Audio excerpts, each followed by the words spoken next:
같이 기도하시겠습니다.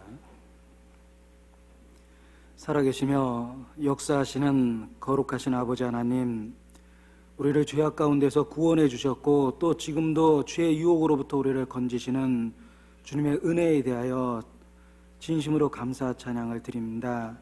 우리를 더욱 구별하여 주시고 이 더러운 세상으로부터 분리하여 주셔서 주님 거룩한 일에 참여할 수 있고 주님 일 가운데 쓰임이 될 수 있도록 예비시켜 주시기를 주님 앞에 기도합니다. 우리 주변에 이뤄진 수많은 영혼들이 이 시간에도 더욱 주님으로부터 멀어지고 사망과 멸망을 향해서 빠져들고 있습니다. 그들에게 이 구원의 손길을 내밀어 줄 수 있도록 우리 각 사람을 그 살아가는 모든 현장에서 사용하여 주시옵소서. 주님 구원의 사역 가운데 쓰임이 되도록 우리 스스로 준비될 수 있는 마음을 허락하여 주시기를 기도합니다. 우리의 연약함을 고백하고 또 어리석음을 고백하고 우리의 무능함을 고백합니다. 오직 성령의 능력으로 함께하여 주시며 우리의 생애를 주님 쓰임에 합당하도록 변화시켜 주시옵소서. 주님께서 우리에게 허락하신 2000년 귀중한 한 해가 다 저물어 가고 있습니다. 이때 우리 스스로 분발하고 더욱 시간을 귀하게 여기고 주님 앞에 헌신될 수 있도록 우리의 마음을 일깨워 주시고 붙잡아 주시기를 또한 기도합니다. 한 해를 돌아보며 주님 앞에 새로운 마음을 가질 수 있도록 우리 마음을 일깨워 주시고 마땅히 해야 될 일을 하지 못한 것 있다면 이제라도 더욱 분발하여 그 일을 할 수 있도록 주님 함께하여 주시옵소서. 주님 앞에 하루하루 또 한 해 한 해가 참으로 의미 있고 가치 있게 보내기를 진심으로 바라고 원합니다. 우리의 시간을 주관하여 주시고 우리의 마음을 온전히 다스려 주시옵소서. 오늘 함께 모일 수 있도록 기회를 주시고 발걸음을 이곳으로 인도하여 주신 것도 더욱 주님께 감사 찬양을 드립니다. 이 시간 주님의 이름으로 역사하여 주시고 주님의 영광만을 우리 가운데 나타내 주시옵소서. 마땅히 깨달아야 될 교훈을 함께 나누고 주님을 찬양하는 시간이 될 수 있도록 온전히 도와주시고 주관하여 주시기를 간절히 기도합니다. 저희를 사랑하시는 우리 구주 예수님의 이름으로 기도드렸습니다. 아멘. 네, 함께 신약성경 빌립보서 4장 4절 말씀부터 7절 말씀까지를 같이 찾겠습니다.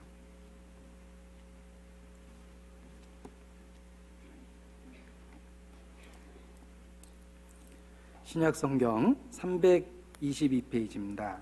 빌립보서 4장 4절 말씀부터 7절까지의 말씀을 함께 찾으셔서 같이 읽겠습니다. 주 안에서 항상 기뻐하라. 내가 다시 말하노니 기뻐하라. 너희 관용을 모든 사람에게 알게 하라. 주께서 가까우시니라. 아무것도 염려하지 말고 오직 모든 일에 기도와 간구로 너희 구할 것을 감사함으로 하나님께 아뢰라.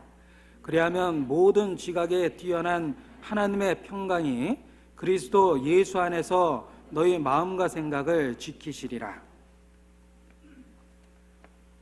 이현 목사님하고 신대성 목사님 두 분께서 일본 수양회를 위해서 출국하셨습니다. 그리고 유럽에서도 프랑스에서도 유럽의 동계 수양회가 계획돼서 곧 시작하려고 준비하고 있습니다.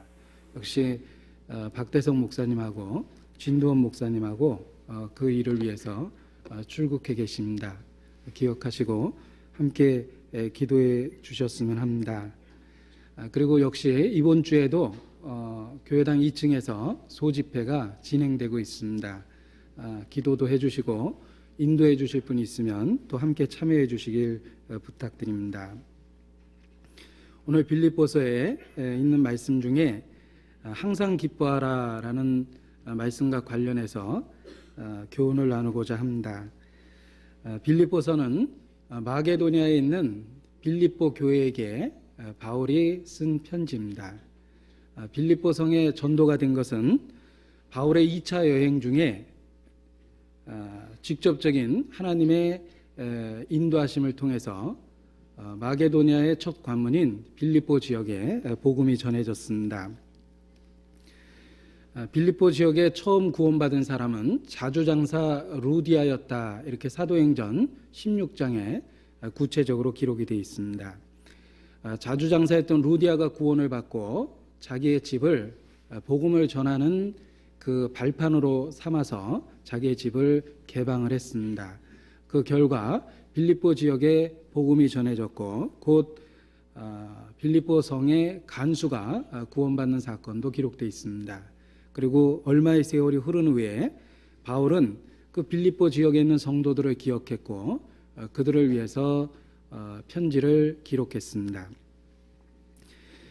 그 빌립보 지역에 처음 구원받은 첫 열매가 루디아입니다. 그 루디아의 처음 구원받은 사건과 연결해서 그는 가정을 개방했고 그 루디아의 가정부터 복음이 증거되기 시작했습니다. 그 결과 빌립보 교회가 생겼습니다. 빌립보서 1장에 보면 감독과 집사에 대한 이야기가 기록된 것으로 통해서 빌립보 지역에 많은 구원받은 사람이 생겼다라는 것을 알 수가 있습니다. 처음에는 루디아 한 사람이었고 그의 한 가정이 개방됐습니다. 그러나 주님의 역사하심을 따라 많은 열매를 거두게 되었습니다. 지금도 빌립보 지역의 성도들의 도움을 우리는 간접적으로 입고 있다고 생각합니다. 왜냐하면 그들에게 기록해준 빌립보서가 오늘 우리의 본문이 됐고 또 그 이전에도 빌립보서를 읽으면서 많은 교훈을 받을 수 있었기 때문에 그렇습니다. 루디아 그가 구원을 받고 가정을 개방했을 때 빌립보 지역에 복음이 전해지는 계기를 마련했습니다. 그리고 루디아의 희생은 지금까지도 우리와 연결돼서 우리에게 유익을 주고 있습니다. 우리가 영원한 세계에서 루디아를 만나게 된다면 그 자매의 희생에 대해서 정말 감사할 것이 있을 거라고 생각을 합니다. 한 알의 밀알이 땅에 떨어져 죽지 아니하면 한 알 그대로 있고 죽으면 많은 열매를 맺느니라 예수님 말씀하셨습니다. 예수님은 첫 번째 열매가 되셨고 그 결과 수많은 하나님의 자녀들이 탄생했습니다. 그와 같은 역사는 동일하게 복음이 전해지는 속에 계속해서 나타나고 있습니다. 또 구원받은 누군가가 한 알의 열매가 되어 한 알의 씨앗이 되어 땅에 떨어져 죽습니다. 자기를 희생함으로 인해서 그를 통해 많은 열매들을 거두게 됩니다. 루디아는 빌립보 지역의 첫 열매로서 우리는 그를 기억하고 있고 그녀의 희생은 그 자매님의 희생은 지금 우리에게도 연결돼서 하나님 앞에 많은 열매를 맺어나가고 있습니다. 역사가 끝났을 때 그의 작은 희생이 얼마 많은 큰 귀한 역사를 이루었는지 하나님이 평가하실 때 처음에는 가정을 개방한 작은 희생이었지만 결국에는 복음의 역사 속에서 얼마나 귀하게 쓰여졌는지를 우리는 주님 앞에 갔을 때 더욱 분명하게 깨닫게 될 겁니다. 루디아도 빌립보 지역의 첫 열매였던 것처럼 그 첫 열매라는 표현이 다른 곳에도 나옵니다. 오늘 본문은 빌립보서 4장 표시해 놓으시고 고린도전서 16장을 보시겠습니다. 고린도전서 16장 15절 16절입니다.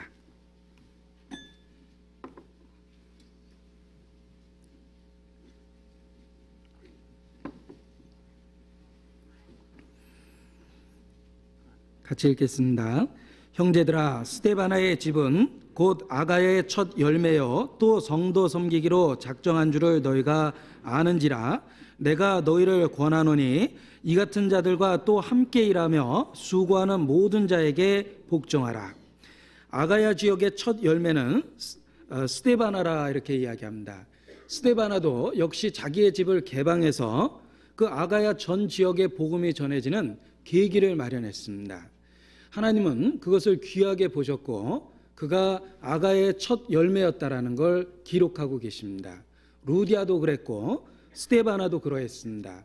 복음이 전해지는 모든 역사 속에 첫 열매가 있습니다. 한 가정에 먼저 구원받은 첫 열매가 있고 한 직장에 먼저 구원받은 첫 열매가 있습니다. 한 지역에 복음이 들어가기 위해서 희생하고 가정을 개방한 첫 열매가 있습니다. 우리는 그 첫 열매, 누군가의 희생을 힘입어서 우리 자신이 구원을 받고 주님 안에 들어오게 됐습니다. 그 첫 열매는 하나님이 귀하게 쓰시고 또 함께 하시고 축복하셨다는 증거입니다. 우리 자신도 우리가 살아가고 있는 지역에서 첫 열매가 되도록 우리를 통해서 또 다른 사람이 구원받을 수 있도록 하나님 앞에 자기를 개방하는 게 필요합니다. 먼저는 자기의 마음을 열고 주님으로 가득 채우고 또 자기의 가정을 열어서 자기의 가정을 주님께 드리는 것이 필요합니다. 그러한 희생이 바로 지금까지 수많은 사람이 구원받게 되는 계기가 됐다고 생각합니다. 그래서 빌립보서를 읽으면서 우리는 루디아를 기억하고 그가 가정을 개방했던 그 고귀한 희생을 기억할 필요가 있습니다. 그리고 우리 자신도 그러한 첫 열매가 되도록 우리의 가정을 개방하는 것도 필요하다고 생각합니다. 자, 농사꾼이 농사를 점점 더 풍성하게 짓기 위한 방법 중에 하나는 종자를 귀하게 여기는 겁니다. 어느 지역에 동일하게 감자 농사를 짓는 사람이 있었는데 한 가정은 계속 굵은 알을 좋은 감자를 수확하고 있었습니다. 근데 똑같은 지역에서 같은 농사를 지고 있는 어떤 가정은 감자 알이 작고 아주 볼품없는 수확을 거뒀습니다. 왜 그렇게 차이가 지는지 누군가가 연구해 보니까 그 좋은 수확을 얻는 집안은 감자를 거두게 되면 가장 굵은 감자로 가장 좋은 감자로 종자를 삼아서 계속해서 농사를 지었답니다. 반면에 그 수확이 보잘것없었던 집안은 농사를 짓고 수확을 하게 되면 제일 좋은 거는 먼저 먹고 남는 거 가지고 종자를 삼아서 농사를 지었다, 이렇게 결과가 나왔다고 합니다. 농사꾼은 종자가 얼마나 중요한지 잘 알고 있습니다. 그래서 흉년 때에 비록 굶어 죽어가는 한이 있더라도 내년의 종자는 생명처럼 보존합니다. 그것은 오랜 경험을 통해서 갖게 된 지혜라고 말씀드릴 수 있습니다. 이 세상의 1년 농사도 종자를 그렇게 중히 여기고 무엇보다도 우선순위로 삼는다면 우리의 삶 속에 있어서도 복음을 전하는 그 생명에 관한 부분을 최우선으로 삼고 제일 먼저 좋은 몫을 드리는 것이 필요합니다. 좋은 시간을 드리고 좋은 체력을 드리는 것이 필요합니다. 그런데 만약 우리의 개인의 어떤 육신적인 삶에 좋은 시간과 좋은 것을 다 허비하고 나머지 부분을 신앙으로 돌린다면 거두는 것이 적은 것이 마땅합니다. 누구든지 자신을 속이지 마라, 심은 대로 거두리라 말씀하셨습니다. 영적인 법칙에 있어서도 더욱더 그러합니다. 루디아, 그도 좋은 것을 심었고 스데바나, 그도 아가의 첫 열매로서 좋은 것을 심었습니다.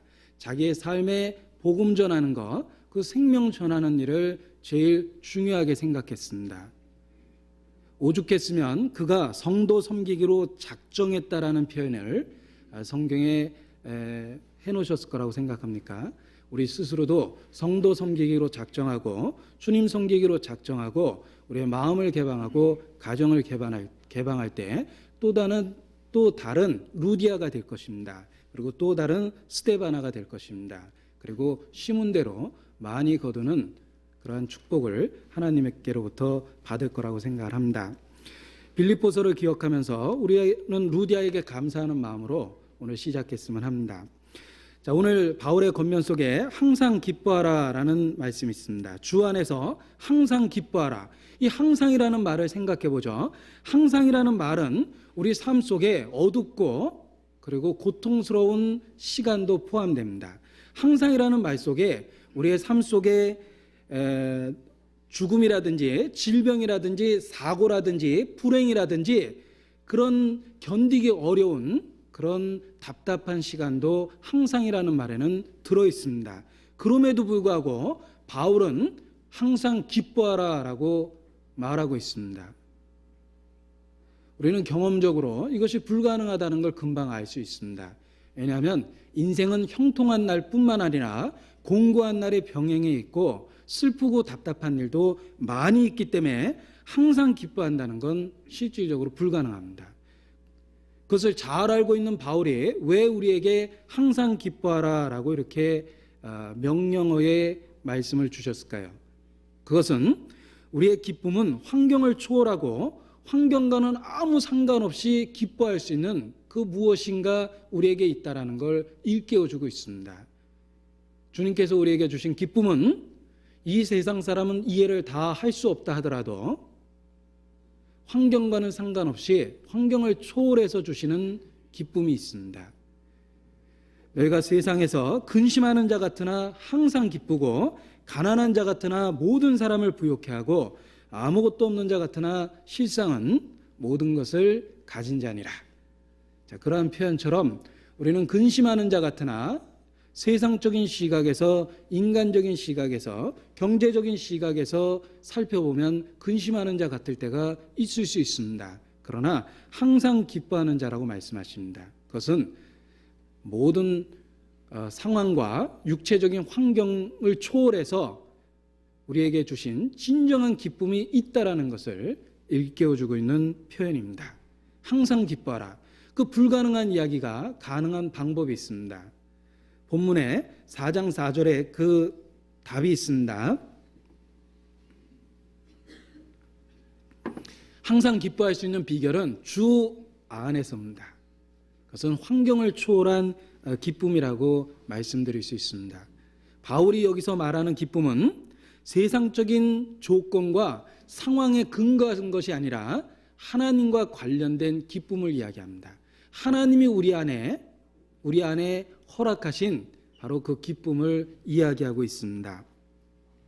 자, 이러한 기쁨은 저절로 우리에게 생기는 것이 아니라 우리가 주님께 향하고 우리의 삶의 태도에 있어서 주님을 인정하고 신앙적인 것으로 우리의 마음에 가득 채울 때 그때 우리 마음에 생기는 기쁨입니다. 이 기쁨은 저절로 우리 안에 자연스럽게 생긴다기보다는 신앙의 분명한 결단과 선택 속에서 우리에게 생기는 기쁨입니다. 주 안에서 항상 기뻐하라. 자, 이것을 가능하게 할 수 있는 비결은 하나님을 우리의 직접적인 기쁨의 대상으로 삼아야 됩니다. 하나님이 우리에게 허락하신 것을 바라보고 하나님과 관련된 것을 우리의 기쁨의 근원으로 삼아야 됩니다. 그때 항상 바로 환경을 초월해서 기뻐할 수 있는 상태가 됩니다. 항상 기뻐할 수 있는 방법은 주 안에서, 답부터 분명하게 앞에 기록되어 있습니다. 주 안에서 항상 기뻐하라. 한 번 얘기하면 못 깨달을까 봐 내가 다시 말하노니 잘못 들었다고 생각하는 사람이 있을까 봐 그런 것 같아요. 어떻게 항상 기뻐하냐? 내가 다시 말하노니 기뻐하라 라고 말씀하십니다. 자, 이러한 기쁨은 하나님 자신이 우리의 기쁨의 대상이 될 때, 그분을 우리의 기쁨의 근원으로 우리가 선택할 때, 삼을 때, 신앙적인 관점에서 바라볼 때 그 기쁨을 누릴 수 있게 됩니다. 하나님을 기쁨의 대상으로 삼아야 될 것을 일깨워주는 교훈적인 표현입니다. 주 안에서 항상 기뻐하라. 시편 43편 말씀을 하나 찾겠습니다. 시편 43편 4절입니다.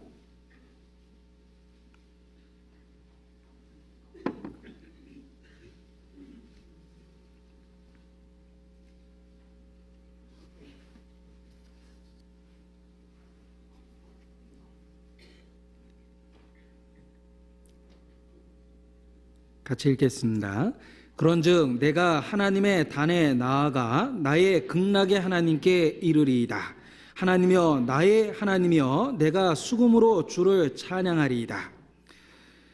자, 어떤 분은 이 성경 읽고 극락의 하나님이라고 그랬거든요. 아, 불교에서 말하는 그 세계에도 하나님이 계시나 보다. 그 극락이라는 단어 때문에 혼란을 겪게 된 겁니다. 그런데 여기서 말하는 극락은 불교에서 말하는 그 어떤 세계를 이야기하는 것이 아니라 최고의 즐거움과 기쁨이라는 뜻입니다. 하나님은 우리에게 있어서 최고의 즐거움과 기쁨이 되십니다. 하나님은 창조주입니다. 희노애락도 슬픔도 기쁨도 어둠도 빛도 하나님으로부터 창조됐습니다. 기쁨의 하나님이십니다. 그는 창조주신데 바로 기쁨 자체도 만드신 분입니다. 그는 극락의 하나님입니다. 우리에게 최고의 기쁨을 줄 수 있는 근원을 그는 갖고 계십니다. 그가 바로 창조주며 기쁨도 그가 창조하시기 때문에 그렇습니다. 그는 빛도 만드시고 어둠도 만드시며 환난도 만드시고 기쁨도 만드십니다. 그는 극락의 하나님입니다. 바로 기쁨의 창조자이신 그분 자체를 우리의 삶의 중심으로 삼을 때 바로 항상 기뻐하라는 말이 성취될 수 있습니다. 그런데 극락의 하나님께 이르르는 방법이 있습니다. 그 앞에 나와 있죠. 내가 하나님의 단에 나아가 나의 극락의 하나님께 이르리이다. 하나님께 어떻게 이르를 수 있냐면 하나님의 단에 나아가 그랬습니다. 이 단이라는 게 제단입니다. 희생 제물이 있는 곳입니다. 죽음이 있는 곳입니다. 피가 흘려지는 곳입니다. 하나님께 나아가는 방법, 극락의 하나님, 우리의 기쁨을 창조하시는 그분을 만나는 방법은 딱 하나입니다. 바로 하나님의 단에 나아가야 됩니다. 희생 제물이 있고 피가 흘려져 있는 십자가입니다. 바로 극락의 하나님을 만날 수 있는 유일한 장소는 십자가입니다. 성경은 너무나 분명하게 우리에게 혼란이 없도록 너무나 명백하게 선언하고 있습니다. 아들이 없으면 생명도 없습니다. 아들이 있는 자에게 생명이 있습니다. 나로 말미암지 않고는 아버지께로 올 자가 없느니라. 예수님 분명하게 선언하셨고 천하 인간에게 구원 얻을 만한 다른 이름을 우리에게 주신 일이 없으니라. 성경은 혼란 없이 분명하게 명백하게 선언하고 있습니다. 하나님을 만날 수 있는 유일한 장소는 제단입니다. 십자가입니다. 그리스도의 죽음을 통해서 그곳에서 죄인이 극락의 하나님을 만날 수 있습니다. 우리의 삶에 최고의 기쁨을 허락하시는 그 극락의 하나님을 만날 수 있습니다. 여호와의 단에서 만납니다. 하나님 자신이 바로 기쁨을 창조하신 분이며 그 부분을 기쁨의 근원으로 삼을 때 항상 기뻐할 수 있다라고 이야기를 합니다. 시편 37편입니다.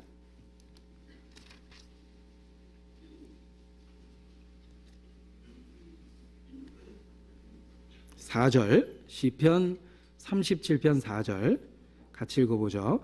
또 여호와를 기뻐하라. 저가 네 마음의 소원을 이루어 주시리로다. 자, 여호와를 기뻐하라라고 여기도 명령하고 계십니다. 하나님 자신을 기뻐할 때 우리는 극락의 하나님, 모든 기쁨을 만들어내시는 하나님을 우리의 창조주로서 섬기게 되고 그분을 통해서 모든 즐거움을 맛볼 수 있게 됩니다. 여호와를 기뻐하라.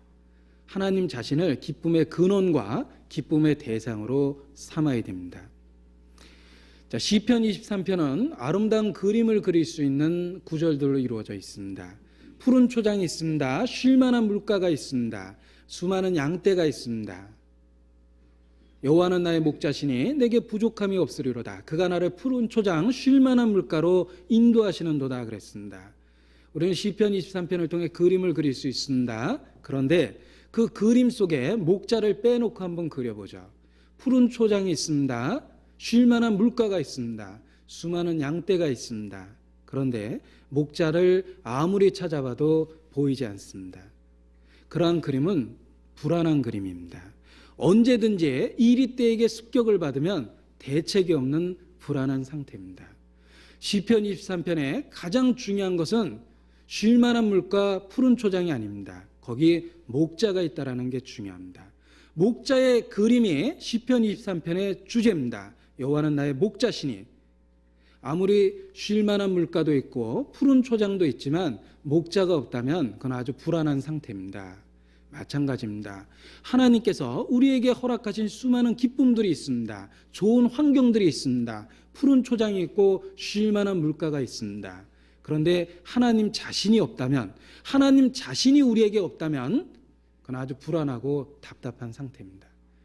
우리는 때로는 어둡고 답답한 사망의 음침한 골짜기를 다닐 때도 있지만, 분명한 건 그렇게 음침한 골짜기지만 우리가 해를 두려워하지 않을 것은 주께서 나와 함께 하심이라. 시편의 기자도 그렇게 고백하고 있습니다. 우리의 즐거움의 근원은 푸른 초장이 아니고 쉴 만한 물가가 아닙니다. 때로는 사망의 음침한 골짜기에 우리가 있다 하더라도 거기에 목자가 있습니다. 목자 자체가 양에게 있어서는 기쁨의 근원입니다.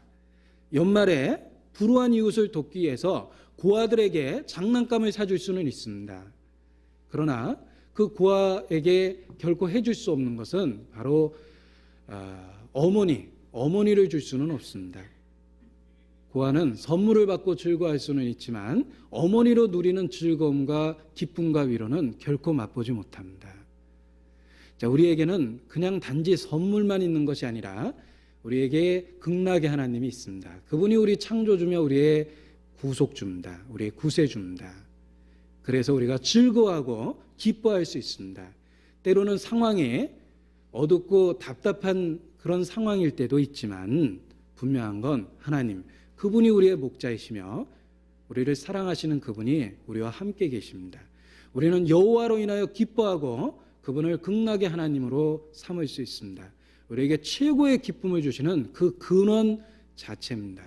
우리는 하나님 자체로 즐거워하고 기뻐하는 것이 마땅합니다. 그것이 항상 기뻐할 수 있는 최고의 비결입니다.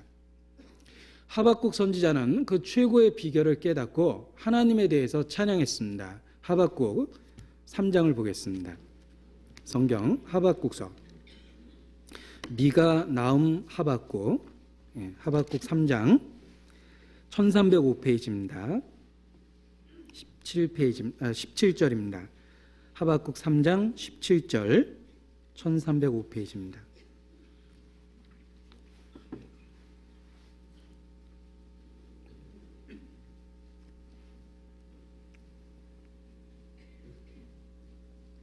제가 읽겠습니다.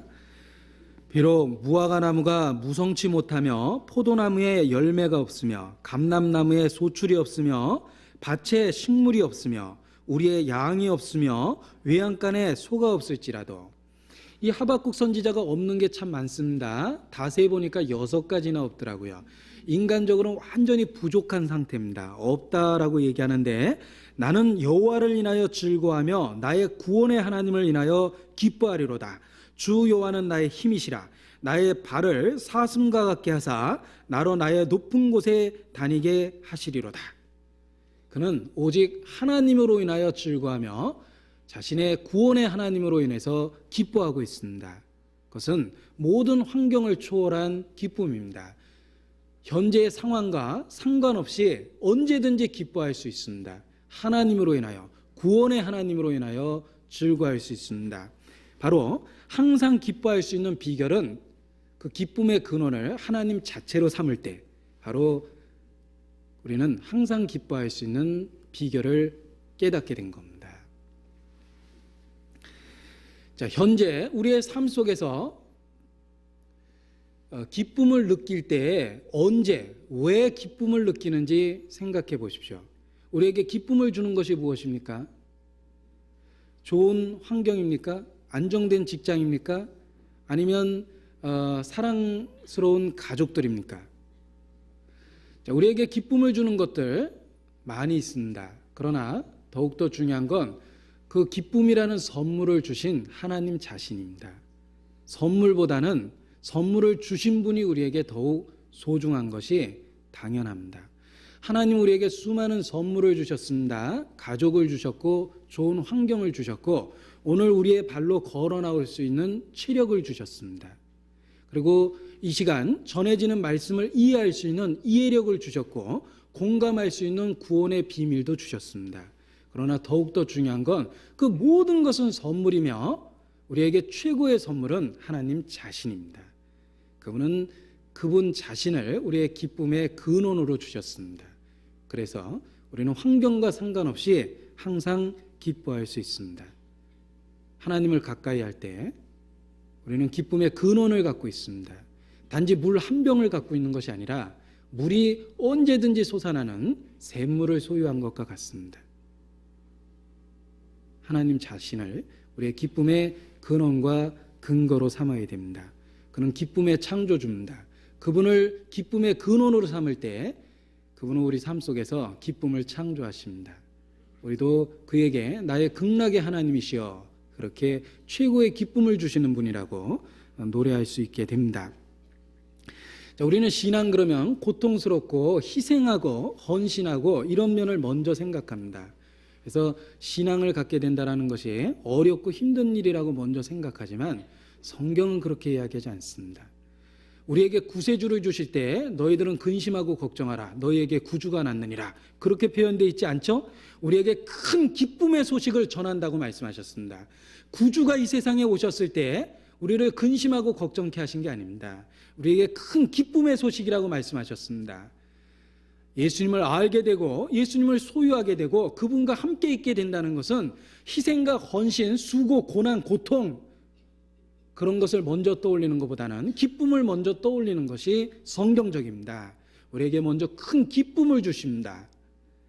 하나님을 가까이 한다는 것, 신앙을 갖는다는 것, 예수님과 동행한다는 것 여러 가지 말로 표현할 수 있는데 그 모든 것들은 희생이나 헌신 또는 고난이라는 단어를 떠올리기 전에 기쁨이라는 단어를 먼저 떠올리는 것이 성경적입니다.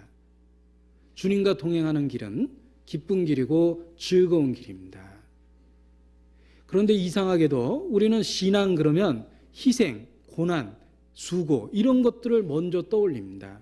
뭔가 많이 왜곡되어 있는 상태라고 생각합니다.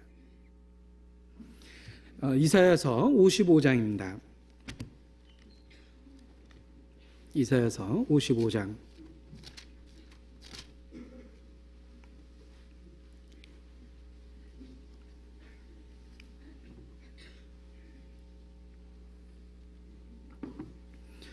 너희 목마른 자들아 물로 나아오라 돈 없는 자도 오라 너희는 와서 사 먹되 돈 없이 값 없이 와서 포도주와 젖을 사라 너희가 어찌하여 양식 아닌 것을 위하여 은을 달아주며 배부르게 못할 것을 위하여 수고하느냐 나를 청종하라 자 오라 마시라 나를 청종하라 초대하십니다 그리하면 너희가 좋은 것을 먹을 것이며 너희의 마음이 기름진 것으로 즐거움을 얻으리라 자, 나를 청종하라, 오라, 초대하고 계십니다.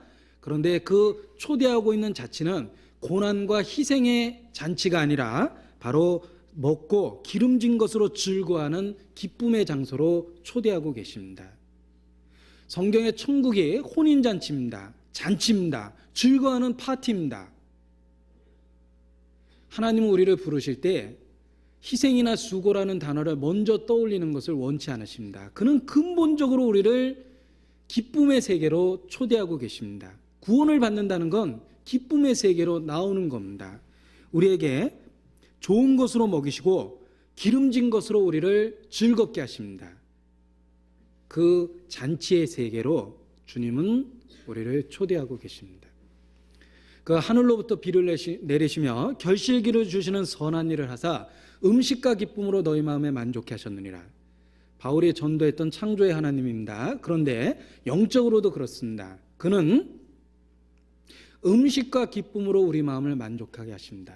영적인 음식으로 우리를 즐겁게 하시며 우리에게 진정한 기쁨을 허락하십니다.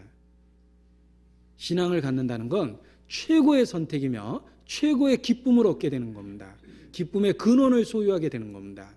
그러나 이 세상이 이야기하고 이 세상이 주는 기쁨하고는 전혀 다릅니다. 그래서 찬송 가사 속에 우리 서로 받은 그 기쁨을 알 사람이 없도다. 놀라운 기쁨의 세계로 잔치하는 세계로 우리를 초대하십니다. 12절 또 제가 읽겠습니다. 자, 이 12절 말씀을 읽기 전에 우리를 초대하고 있는 말씀이 6절부터 있는데 제가 읽어보겠습니다. 너희는 여호와를 만날 만한 때 찾으라. 가까이 계실 때 그를 부르라. 악인은 그 길을 불의한 자는 그 생각을 버리고 여호와께로 돌아오라. 그리하면 그가 긍휼히 여기시리라. 우리 하나님께로 나아오라. 그가 널리 용서하시리라. 찾으라, 부르라, 돌아오라, 나아오라. 자, 우리를 초대하고 계십니다. 12절. 너희는 기쁨으로 나아가며 평안히 인도함을 받을 것이요 산들과 작은 산들이 너희 앞에서 노래를 바라고 들의 모든 나무가 손바닥을 칠 것이며 잣나무는 가시나무를 대신하여 나며 화석류는 진려를 대신하여 날 것이라. 자, 우리를 초대하고 있는 세계를 보십시오. 그 세계는 기쁨의 세계여 평안으로 인도함을 받는 길입니다. 작은 산들이 너희 앞에서 노래를 하고 모든 나무가 손바닥을 친답니다.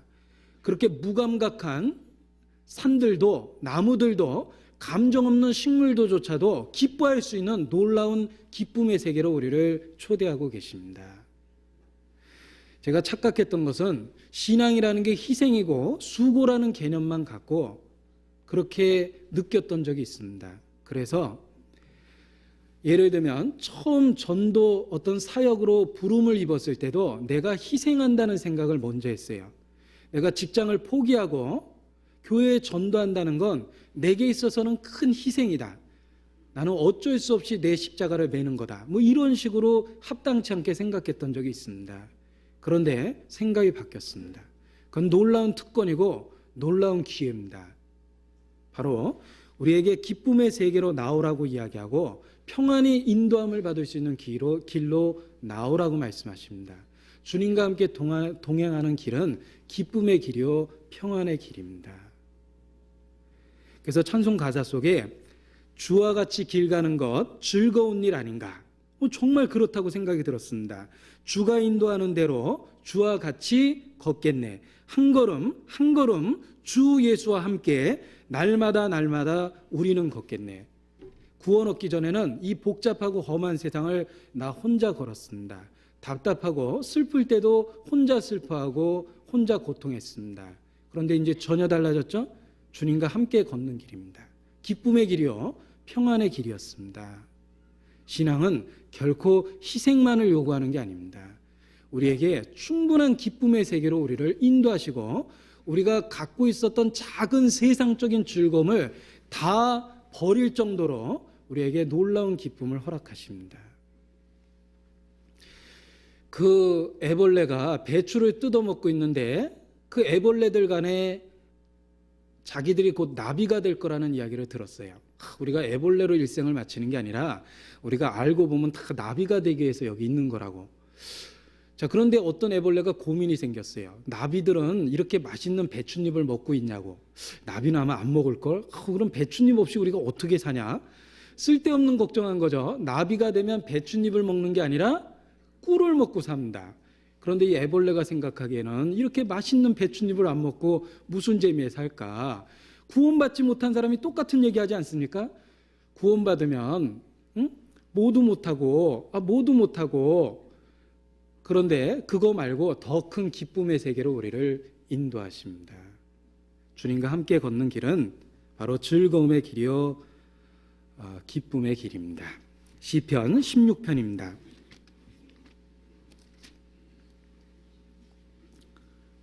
11절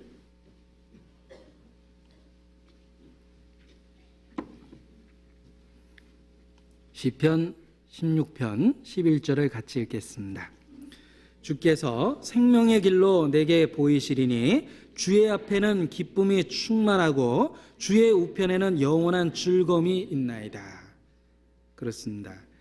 주님께서 우리에게 보이시고 우리를 인도하는 그 신앙의 길은 바로 기쁨이 충만하고 영원한 즐거움이 있는 그 길입니다. 자, 이 즐거움이라는 말 앞에 형용사가 있죠? 영원한 즐거움입니다. 이 세상은 순간의 즐거움을 줍니다. 그러나 순간의 즐거움이 우리를 더욱 비참하게 만드는 죄라는 것을 갖고 있는 경우가 참 많습니다. 이 세상이 주는 즐거움은 죄와 연결될 때 얻게 되는 즐거움이 거의 대부분입니다. 이 세상의 즐거움은 순간의 즐거움입니다. 그런데 주께서 보이시며 주께서 인도하시며 함께 걸으시는 그 길은 영원한 즐거움입니다. 진정한 즐거움의 세계, 그 기쁨의 세계로 우리를 초대하십니다. 잠언 3장입니다. 잠언 3장 17절.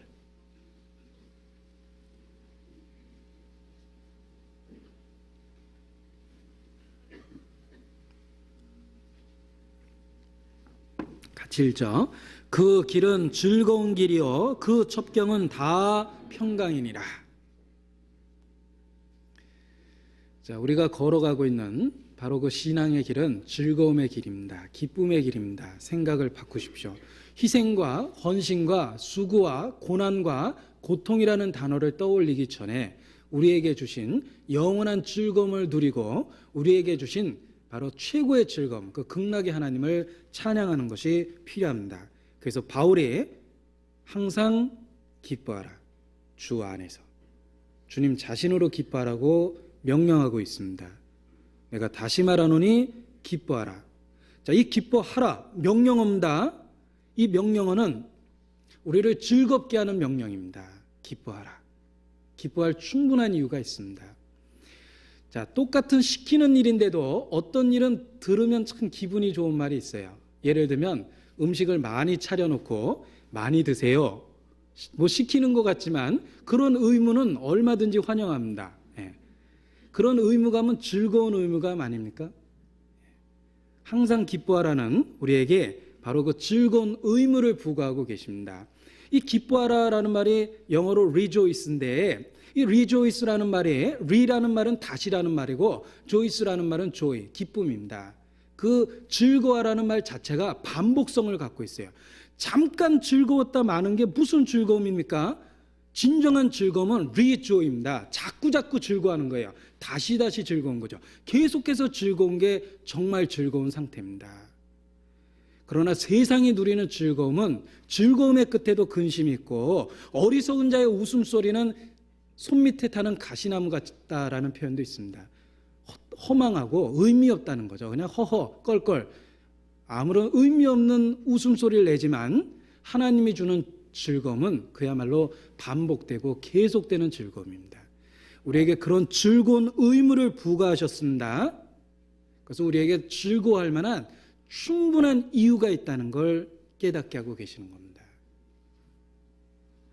예수님이 예루살렘에 입성할 때 사람들이 예수님을 환영하며 호산나 호산나 종려나무 가지를 흔들고 자기의 겉옷을 벗어서 예수님 가시는 그 길거리에 깔았습니다. 그리고 즐거이 외쳤습니다. 어린아이들도 다 나와서 호산나 호산나 이야기했습니다. 주의 이름으로 오시는 이여 호산나 호산나 주님을 찬양했습니다. 그랬더니 잘못된 종교인들이 그걸 비난했어요. 그 예수님을 열광적으로 환영하는 것에 대해서 비난합니다. 그때 예수님께서 하신 말씀이 있습니다. 만일 이들이 잠잠하였다면 돌들이 소리치리라. 그건 정말 즐거운 순간이었습니다. 그들의 구주가 예루살렘에 입성하고 있습니다. 그들의 삶 속에서 가장 놀라운 기쁨의 순간이었습니다. 그때 침묵한다면 돌들이 소리칠 거라고 예수님 말씀하셨습니다. 즐거워하는 게 당연한 겁니다. 그때 침묵하는 건 잘못된 종교적인 관념입니다. 주님으로 인해 기뻐하고 우리는 항상 기뻐하는 것이 필요합니다. 그건 명령입니다. 기뻐할 충분한 이유가 있습니다. 우리가 침묵하면 돌들이 소리칠 겁니다. 어떤 형제님께서 막 간증하시면서 우시느라고 간증을 못해요. 뭐 제가요 엉엉 제가요 그런데요 막 그런데 울지 말고 좀 얘기하세요 그랬더니 제가 우는 것도 기적이에요. 전 운 적이 없어요 막 그러더라고요. 그러니까 더 큰 정말 감동을 받았어요. 정말 그렇게 굳어있는 마음, 우리가 이 세상 살면서 얼마나 마음이 얍삽해집니까? 정말 그 세상적으로 달고 다르면 웃을 일도 없고 울 일도 없습니다. 그리고 정말 사람이 사회성이 많아지면 자기 감정을 외적으로 절대 표현하지 않습니다. 불쾌해도 불쾌한 티 안 냅니다. 굉장히 속으로 고소한데 고소한 티 절대 안 냅니다. 사람이 세상에서 달고 다르면 감정 표현이 없어져요. 그리고 상황에 맞게 표현해요. 그래서 별로 안 즐거운데 사장님이 웃으면 같이 웃습니다. 이 사람이 사회에서 달고 다르면 자기 감정하고 정반대로 행동해 버립니다. 그래서 정말 울 일이 없어져요. 그런데 구원을 받으면 그 돌 같은 마음이 변화됩니다. 그래서 마음이 정말 어린아이처럼 됩니다. 자, 그래서 항상 기뻐하라고 우리에게 명령처럼 말씀하셨습니다. 자, 이 기뻐하라는 명령은 우리 안에 본성적인 우울증이 있어요. 사람은 본성적으로 우울한 마음이 본성 속에 있습니다. 그래서 아무리 성격이 밝고 명랑한 사람도 자기 혼자 있는 순간에 실실 웃는 사람 아무도 없습니다. 그때는 심각한 표정을 짓고 모든 고뇌를 다 짊어진 것처럼 그런 표정을 짓습니다. 혼자 산책하면서 웃는 사람 보셨어요? 사람은 본성적인 괴로움이 있고 마음에 어떤 본성적인 슬픔이 있습니다. 그런데 이 기뻐하라는 명령어는 그 본성적인 그 분위기, 무드로부터 벗어날 걸 얘기하십니다. 우리는 그냥 마음을 냅둬버리면 이 마음이 지 멋대로 한다. 그래서 아주 그 가라앉아 버리고요. 세상을 비관적으로 보고 주변에 있는 사람들을 더 자기에게 다 고통을 주고 상처를 주는 사람처럼 피해의식도 생기고 강박감염도 생기고 신경쇠약도 생기고 불안한 심리 때문에 어쩔 줄도 모르고 막 그럽니다. 사람은 육체가 약하기 때문에 누구든지 본성적으로 그러한 그 우울한 증세가 있습니다. 그래서 정말 저 어린 시절에 아주 유명했던 개그맨이 있어요. 한창 그 경희대학교 다녔던 청년인데 굉장히 재치 있고 사람들을 굉장히 즐겁게 했던 개그맨입니다. 그런데 그 청년이 자살했어요. 저는 그 어린 시절에 그 사람 자살하는 거 보고 참 충격을 받았습니다. 그렇게 항상 웃고 텔레비전 화면 속에서 즐겁게 하고 다른 사람들을 아주 그렇게 박장대소하게 만들었던 그가 자살했어요. 그게 참 이해가 되질 않았습니다. 그런데 정말 그럴 수 있다고 생각합니다. 사람은 본성적으로 가라앉는 마음이 있습니다. 그냥 냅두면 노이로제도 걸리고 강박감염도 생기고 신경쇠약도 생기고 불안심리도 생기고 피해의식도 생깁니다. 그래서 그 본성을 그냥 냅두면 수많은 사람들을 피곤하게 하고 상처를 주게 됩니다. 항상 기뻐하라. 그 본성적인 우울 증세하고 싸워야 됩니다. 우리 마음에 있는 그 가라앉는 마음으로부터 주님이 주시는 기쁨을 가지고 싸워야 됩니다. 기뻐하라. 명령합니다. 그것은 우리의 마음을 다스리고 자기 마음을 즐겁게 기쁘게 주님이 주시는 근거로 자기 마음을 기쁘게 변화시켜야 될 선택적인 책임이 우리에게 있다는 걸 일깨워 줍니다. 기뻐하라. 기뻐하라는 명령어입니다. 자, 그리고 이 기뻐하라고 주님께서 우리에게 명령하신 것은 정말 기뻐할 충분한 이유가 있고 그분은 우리에게 지금 기쁨을 주고 있기 때문에 그렇습니다. 하나님은 지금도 역사하시고 활동하고 계십니다. 그분은 우리 삶 속에서 우리가 충분히 기뻐할 수 있는 환경을 만들어주고 계십니다. 창조주가 가만히 계십니까? 우리를 구원하신 분이 지금 이 순간 가만히 계십니까? 그는 역사하고 활동하십니다. 두루 역사하십니다. 우리가 충분히 기뻐할 수 있을 만큼 우리 환경 속에서 역사하고 계십니다. 기뻐하라. 명령합니다. 우리를 도우시고 우리와 함께 하시며 우리에게 좋은 환경과 인도하시는, 환경을 주시고 인도하시는 그분을 정말 바라보면 기뻐할 수 있습니다. 성경을 통해서 그분이 우리에게 허락하시는 놀라운 기쁨의 세계를 믿음으로 발견해 보십시오. 우리 마음에 감출 수 없는 기쁨이 생깁니다. 정말 혼자 있으면 찬송이 납니다. 옛날에는 심각하게 그냥 앉아 있었는데 정말 입에서 저절로 찬송이 납니다. 하나님 앞에 기뻐하고 즐거워하는 것은 우리의 몫입니다. 그분은 우리를 기쁘시게 하기 위해서 역사하고 있기 때문에 우리는 마땅히 즐거워해야 됩니다.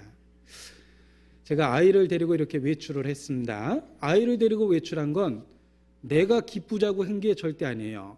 아이에게 뭔가 기쁨을 주고 아이에게 좋은 추억거리를 만들기 위해서 아이를 데리고 외출을 했어요. 그래서 아이가 좋아하는 예를 들면 선물도 사주려고 그러고 아이가 좋아하는 음식도 사주려고 그러고 또 아이가 좋아하는 곳에 가고자 하기도 하고 이렇게 합니다. 그런데 만약에 그 아이가 계속 찡찡거리고 울면서 쫓아다닌다고 해보세요. 그러면 그냥 집에 가자. 그렇게 됩니다. 더 이상 그 아이를 위해서 해주고 싶은 마음이 안 드는 거예요. 아이를 즐겁게 하기 위해서 놀이동산 갔는데 애가 막 놀이터에서 울고 있으면 그 놀 마음이 생깁니까? 가자라고 그렇게 얘기하겠죠. 아이에게 선물 줬더니 들고 한참 울고 있으면은 그 다음에 사자 그러죠. 틀림없이. 예. 자, 우리가 자녀를 키우면서도 자녀를 즐겁게 하기 위해서 노력할 때 그 자녀가 정말 기뻐하고 즐거워하면 기쁨이 있고 보람이 있지 않습니까? 예전에 베이비 블루스라는 신문에 4컷짜리 만화가 있습니다. 제가 수준 높은 얘기는 못하겠고 만화 본 얘기나 좀 하죠. 그 신문 만화 중에 베이비 블루스가 있는데 어린아이를 키우는 그 이야기를 짜잘하게 이렇게 만화로 썼어요. 어떤 사람이 비 오는데 몇 시간 운전했습니다. 어린이 놀이동산에 애기 데리고 왔거든요. 그래가지고 놀이동산에 그 타느라고 몇 시간 또 줄 섰어요. 그래서 집에 가면서 막 불평합니다. 내가 몇 시간 동안 운전하고 하루 종일 줄 서 있고 이게 도대체 무슨 짓이냐고. 그랬더니 그 어린아이가요, 아빠한테 이렇게 달려들면서 아빠 오늘 너무 즐거웠어요. 아빠 사랑해요. 고마워요. 그랬더니 남자가요, 여보 우리 내일 또 옵시다. 그런데 정말 그 부모 마음을 그 작은 만화 컷이지만 이해가 됐어요. 아이가 즐거워할 때 우리는 기쁨을 갖고 내가 했던 수고나 희생에 대해서 보람을 느낍니다. 아이가 그걸 보고 너무 즐거워했기 때문에. 하나님이 우리를 위해서 하는 수고는 내가 내 자녀를 위해서 하는 수고보다 훨씬 더 크고 세밀하고 그리고 더 많은 희생이 들어가 있는 역사를 하셨습니다. 근데 우리가 거기서 근심하고 탄식하고 그런다면 그건 하나님에 대한 철저한 배반입니다. 그래서 원망이 큰 죄라고 분명하게 말씀하셨어요. 우리는 원망하고 근심하면 안 됩니다. 기뻐할 충분한 이유가 있습니다. 항상 기뻐하라. 그럼 절대 하나님이 무리한 요구를 하시는 게 아닙니다. 그분은 우리가 기뻐할 수 있는 그 세계로 우리를 초대하셨고 그 길로 우리와 동행하고 계시기 때문에 그렇습니다. 자, 왜 그리스도인들이 기뻐할 수 있는가? 그리스도인이 기뻐할 수 있는 이유는 충분하게 엄청나게 많이 있습니다. 우리가 왜 기뻐할 수 있는지 그 기쁨의 이유를 생각을 해보겠습니다. 첫 번째, 우리가 보통 기뻐할 때는 누군가에게 사랑을 받을 때 기쁨을 느끼게 됩니다. 누군가에게 사랑받을 때가 우리의 생애 속에서 가장 기쁜 순간 중에 하나입니다. 그래서 애인이 생겨서 애인의 사랑을 받고 부모의 사랑을 받고 자녀의 사랑을 받고 이러한 그 여러 가지 사랑을 받을 때 우리는 큰 기쁨을 느낍니다. 우리가 기뻐하는 순간이라는 게 다 대부분은 주위로부터 사랑을 받을 때 기쁨을 느끼게 됩니다. 그리스도인은 어떻습니까? 하나님으로부터 놀라운 사랑을 받고 있습니다. 하나님으로부터 놀라운 사랑을 받고 있다는 걸 확실히 깨닫는다면 항상 기뻐할 수 있습니다.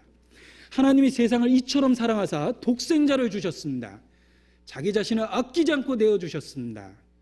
그걸 우리가 믿고 깨달았습니다. 우리가 엄청난 사랑을 받고 있다는 걸 확실히 알았습니다.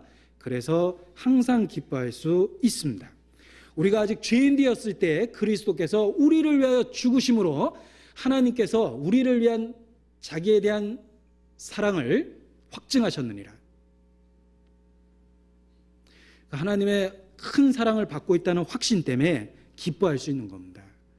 우리는 사랑받고 있습니다. 창조주로부터 상상할 수도 없는 사랑을 받고 있습니다. 그래서 지금 이 시간 항상 기뻐할 수 있습니다. 스바냐 3장을 보시겠습니다. 스바냐 3장, 성경 구약 성경 뒷부분입니다. 스바냐 3장 17절입니다.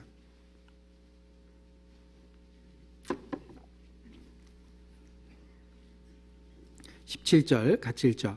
너희 하나님 여호와가 너희 가운데 계시니 그는 구원을 베푸실 전능자시라. 그가 너로 인하여 기쁨을 이기지 못하여 하시며 너를 잠잠히 사랑하시며 너로 인하여 즐거이 부르시며 기뻐하시리라 하리라. 자, 여기에 나와 있는 이런 표현을 한번 보십시오. 우리가 삶 속에서 이런 사랑을 받아본 적 있습니까? 누가 나 때문에 기쁨을 이기지 못하고 하고 우리를 잠잠히 사랑하고 즐거이 부르며 기뻐하시나 누가 나를 너무 사랑해서 나를 놓고 노래를 한 적이 있습니까? 창조주가 우리를 그렇게 사랑한다고 이야기하십니다. 우리를 얼마나 사랑하시는지 즐거이 부르며, 이 부른다라는 게 노래한다는 말이거든요. 즐거이 부르며 기뻐하시고 우리를 너무너무 사랑하셔서 기쁨을 이기지 못하여 하신대요. 자, 이러한 사랑을 성경을 통해 우리가 확실히 알게 될 때 정말 항상 기뻐할 수 있게 되는 겁니다. 너희 하나님 여호와가 너희 가운데 계시니 임마누엘 우리와 함께 계십니다. 그는 구원을 베푸실 전능자시라. 구원하셨습니다. 그가 너로 인하여 기쁨을 이기지 못하여 하시며 너를 잠잠히 사랑하시되 너로 인하여 즐거이 부르며 기뻐하시리라. 그렇게 하고 계십니다. 우리는 그러한 사랑을 받고 있기 때문에 기뻐할 수 있습니다. 우리 임경영 전도사님하고 이렇게 교제하는 중에 그분의 간증이 참 마음의 은혜가 됐습니다.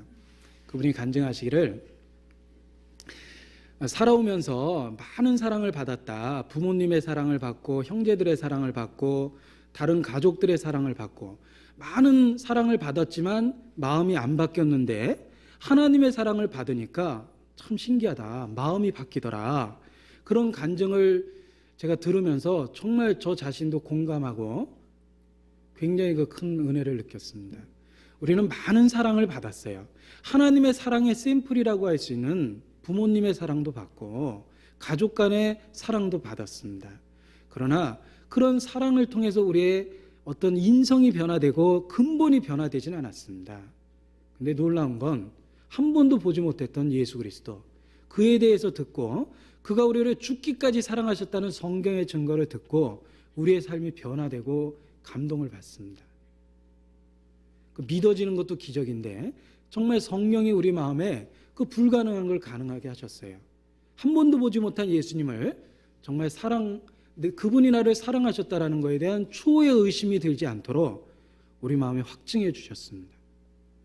그분의 사랑을 알게 될 때 우리 자신이 변화됐습니다. 그 사랑받고 있다는 이러한 확신이 우리를 즐겁게 합니다. 로마서 8장입니다.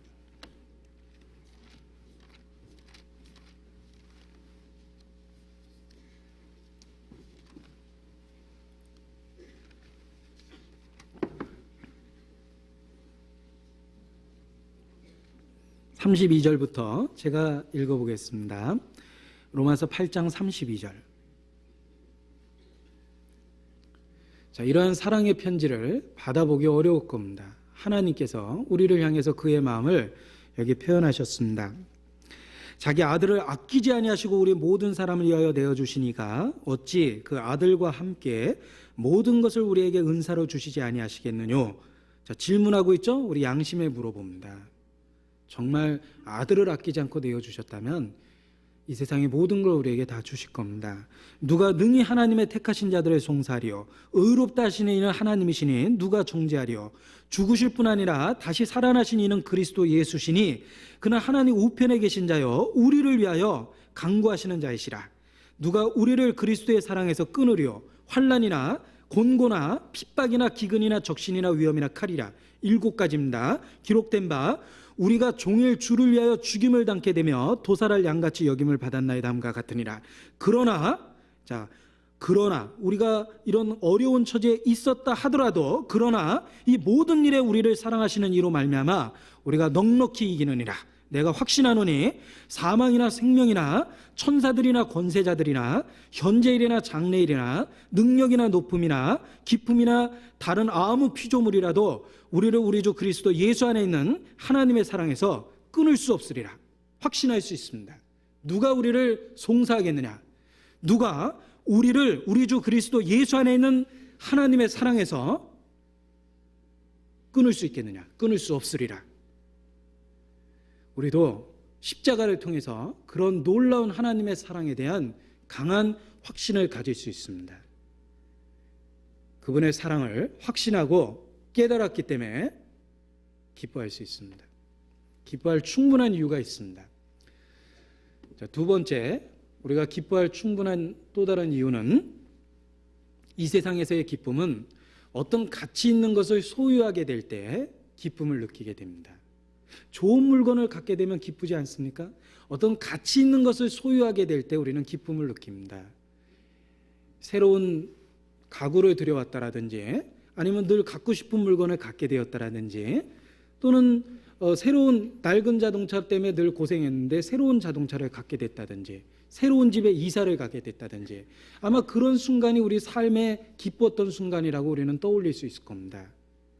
가장 가치 있고 귀한 것들을 소유하게 될 때 기쁨을 느끼는데 마찬가지 원리로 우리는 이 세상에서 가장 가치 있고 귀한 것을 소유하게 됐습니다. 그것은 구원의 기쁨입니다. 우리가 구원받았기 때문에 기뻐할 수 있는 거예요.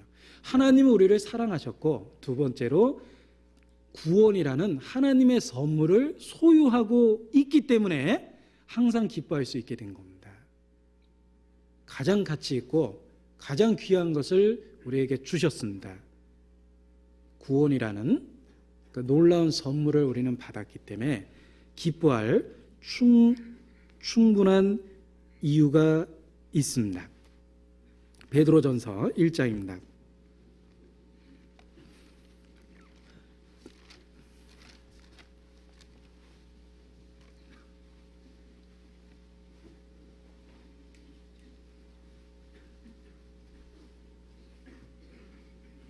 육 절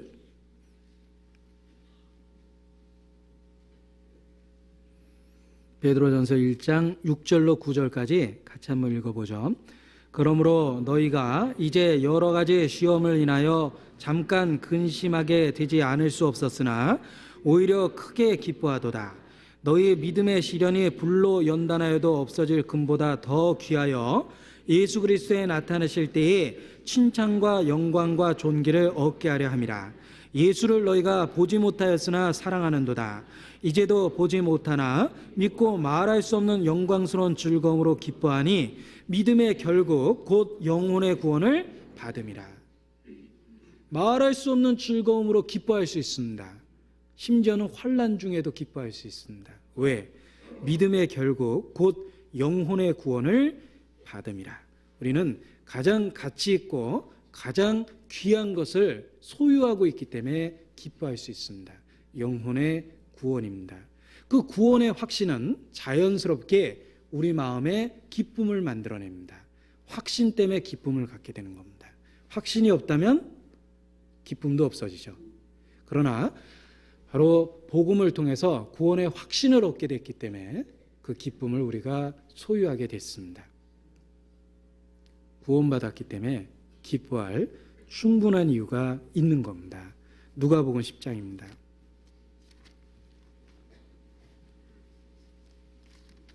누가복음 10장 20절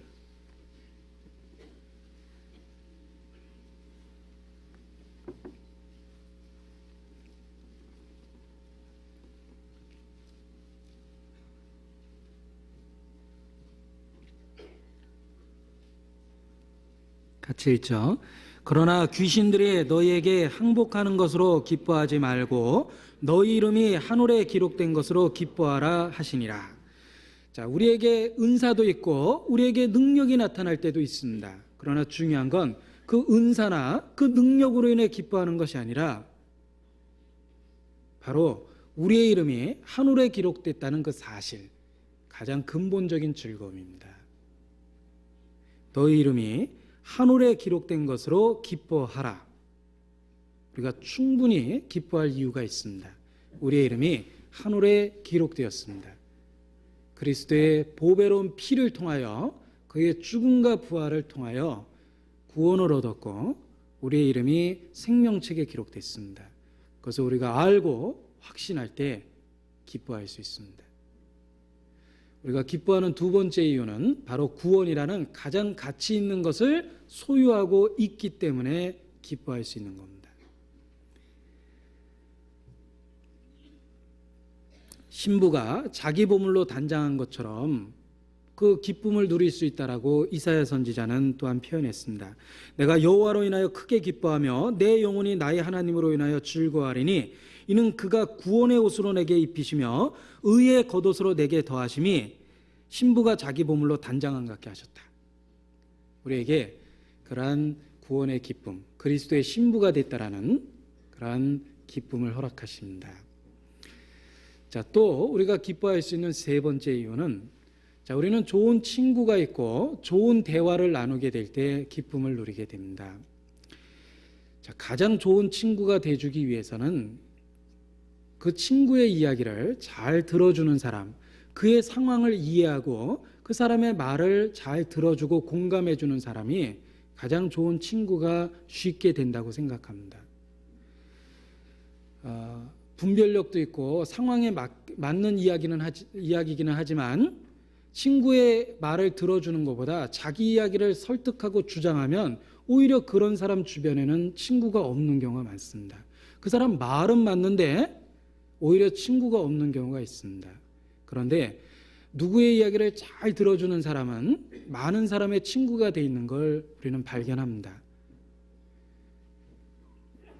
우리의 어려움을 공감하고 우리의 말에 경청해주는 그런 친구가 있을 때 우리는 즐거움을 느끼는데, 하나님께서 우리의 기도를 들어주기 시작하셨습니다. 하나님이 우리의 간구에 귀를 기울이고 계십니다. 우리의 모든 상황에 대해서 다 아시며 우리가 하는 기도에 귀를 기울이고 계십니다.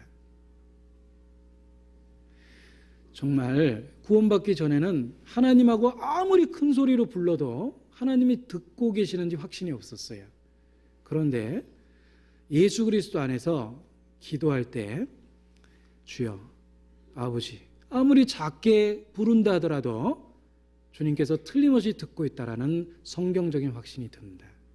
주께서 그 친밀함을 너희에게 보이시리라. 내 아들아.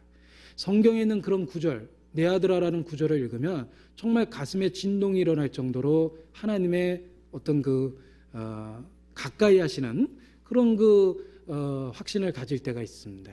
그가 우리의 기도에 귀를 기울이시고 우리의 간구하는 부르짖음을 들으시며 우리의 신음소리를 안타깝게 듣고 계십니다.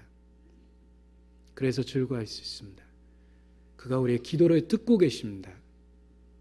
우리가 기뻐할 수 있는 그 이유 중에 하나입니다.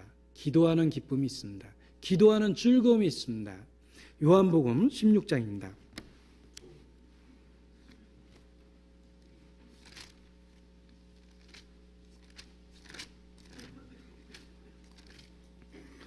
요한복음 16장 23절로 24절 176페이지입니다. 같이 읽죠. 그날에는 너희가 아무것도 내게 묻지 아니하리라. 내가 진실로 진실로 너희에게 이르노니 너희가 무엇이든지 아버지께 구하는 것을 내 이름으로 주시리라. 지금까지는 너희가 내 이름으로 아무것도 구하지 아니하였으나 구하라. 그리하면 받으리니 너희의 기쁨이 충만하리라. 우리의 기도를 들으시는 그분, 그 약속과 그 사실로 인해서 우리는 기뻐하고 즐거워할 수 있습니다. 너희의 기쁨이 충만하리라. 이제까지 아무것도 구하지 아니하였으나 이제는 구하라. 그리하면 들으신다고 말씀하십니다. 우리의 기도에 귀를 기울이는 그 분을 통해서 우리는 즐거워하고 기뻐할 수 있습니다. 시편 66편입니다.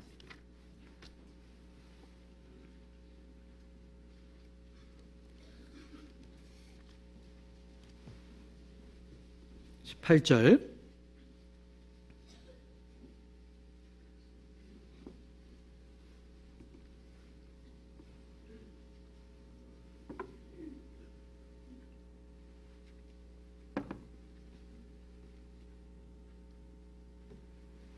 제가 읽겠습니다.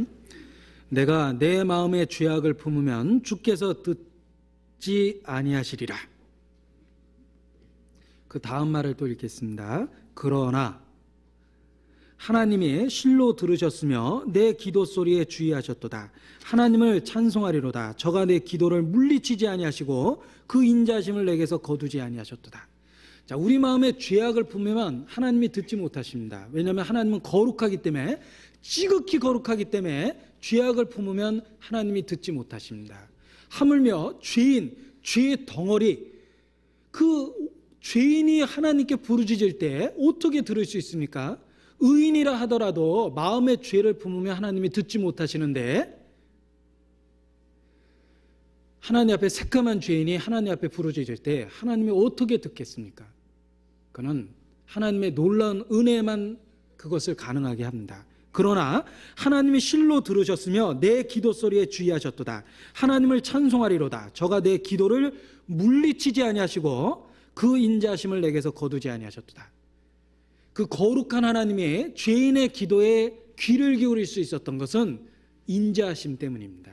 그의 놀라운 은혜가 그 기도를 듣게 된 겁니다. 그래서 우리가 연약한 죄성을 갖고 있지만, 현재 우리의 상태도 불완전하지만 우리의 연약한 외침이나마 그는 들으십니다. 왜? 우리가 완벽하고 완전해서 들으시는 게 아니라 예수 그리스도 안에서 그의 놀라운 은혜로 들으십니다. 우리의 의로는 하나님과 대화할 수 없지만 하나님의 은혜로는 대화가 됐습니다. 그가 실로 우리의 기도를 들으셨습니다. 죄인의 기도를 들으셨습니다. 그 인자하심으로 인해서 들으셨습니다. 하나님과 대화할 수 있다는 이 놀라운 특권은 예수 그리스도 안에서 주어졌습니다. 우리는 그 대화의 특권 때문에, 기도할 수 있다는 것 때문에 하나님께 더욱 감사하고 기뻐할 수 있습니다. 이 세상에서 누군가와 알고 있고 그 사람과 대화하고 그 사람에게 도움을 얻을 수 있다면 상당한 위로가 됩니다. 만약 우리가 국회의원을 알고 있다면 조금 든든하죠? 경찰서장을 알고 있다 하더라도 좀 든든합니다. 하다못해도 형사반장을 알고 있어도 욕이 날 때가 많습니다. 그런데 창조주, 그분과 언제든지 직통 라인, 핫 라인을 갖고 있다고 생각해 보십시오. 내가 수화기만 들면 그쪽에서 바로 듭니다. 하나님과 대화할 수 있다는 이 놀라운 기쁨을 기억해 보십시오. 그리고 그 특권을 마음껏 누려야 됩니다. 우리에게 주신 또 다른 기쁨의 원인입니다. 그래서 찬송가 482장의 가사가 너무 적절해요. 내 기도하는 그 시간, 그때가 가장 괴롭다가 아니죠? 가장 즐겁다. 이때껏 지은 큰 죄로 내 마음 설고 아파도 참마음으로 뉘우쳐 다 숨김없이 아뢰면 주 나를 위해 복빌어 새 은혜 부어 주시네 그랬습니다. 내 기도하는 시간, 그때가 가장 즐겁다. 우리에게 새로운 은혜를 주시고 그의 인자하심으로 기도의 채널을 열어놓고 계십니다. 자, 우리가 누릴 수 있는 그 기쁨은 또한 고난 중에 있을 때, 고통 중에 있을 때에도 기쁨을 누릴 수 있습니다. 왜냐하면 그 고난과 고통을 초월한 하나님의 은혜가 있기 때문에 그렇습니다. 바울이 항상 기뻐하라는 빌립보서를 썼는데 이 빌립보서를 언제 기록했느냐? 옥중 서신입니다. 바울이 감옥에 있을 때, 가장 공고했을 때 기록한 서신입니다. 그럼에도 불구하고 바울의 서신 어디에도 우울한 분위기가 없습니다. 감옥에 갇혀서 육체적인 고통 가운데 있었음에도 불구하고 빌립보서는 온통 기쁨이라는 단어로 도배가 되어 있습니다. 결코 비관적이거나 우울한 분위기조차도 없다는 거예요. 바울은 감옥에서 큰 고통 가운데 있었지만 그는 기뻐하라라고 이야기합니다. 자신의 감출 수 없는 기쁨을 이야기하고, 그리고 빌립보 성도들에게 기뻐하라고 권면하고 있습니다. 왜 그리스도인이 역경 가운데서도, 고난 가운데서도 기뻐할 수 있는가? 그것은 아들을 아끼지 않고 내어주신 그분이 우리에게 고난을 허락하셨다면 그것은 최선의 상황일 겁니다. 내가 지금 갖고 있는 고난과 고통도 이해되지는 않지만 그것은 틀림없이 최선의 상황일 겁니다. 그리고 지금보다 더 나아지기 위한 전 단계라는 것도 믿을 수 있습니다. 아들을 아끼지 않고 우리에게 내어주신 그분은 우리에게 이유 없는 고통을 주실 리가 없습니다. 그래서 우리에게 준 그 기쁨은 고난 중에라도, 역경 중에라도 즐거워할 수 있는 그런 놀라운 것이다. 왜? 고난에는 반드시 하나님의 의도된 계획이 있습니다. 그래서 고난 중에 믿음으로 즐거워할 수 있습니다.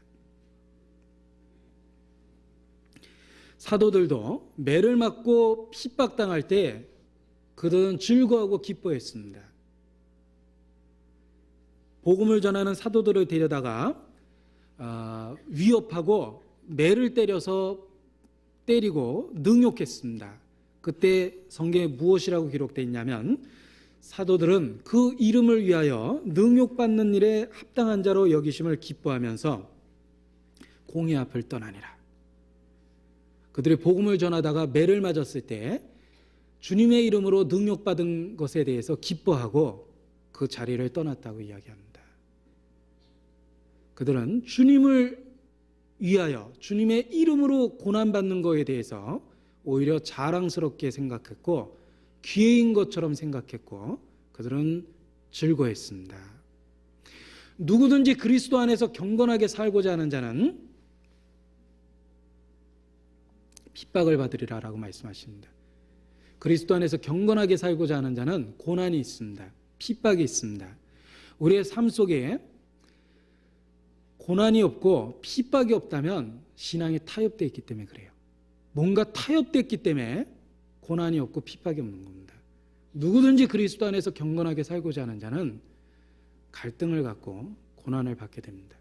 그러나 그 고난과 역경은 그리스도의 이름으로 받는 것이기 때문에 우리는 기꺼이 즐거워하고 기뻐하는 것이 마땅합니다.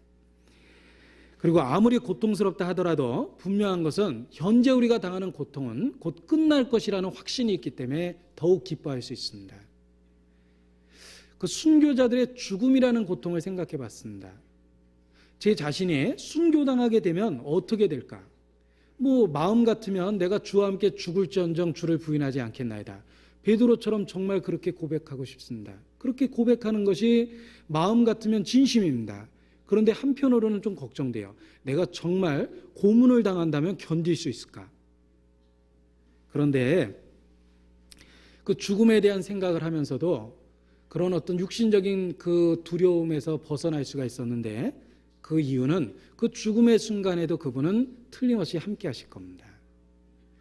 내가 강을 건널 때 내가 너와 함께하며 내가 불을 건너간다 하더라도 그 가운데 내가 너와 함께하겠다. 물을 건너든지 불을 건너든지 함께 하시겠다는 약속이 있습니다. 그 약속 가운데 하나님께서 정말 죽음이라는 고통을 내게 허락하신다면 절대 고아처럼 냅두진 않을 겁니다. 나와 함께 계시며 나의 연약한 의지를 잘 아시기 때문에 내 손을 붙들고 견딜 만한 충분한 능력을 주신 이후에 그러한 일을 허락하실 겁니다. 스데반은 최초의 순교자가 됐습니다. 돌을 맞고 피를 흘리면서 죽어갑니다. 그때 주님은 어디에 계셨습니까? 하늘문을 여시고 스데반과 함께 계셨습니다. 사도행전 같이 보겠습니다. 사도행전 7장 54절.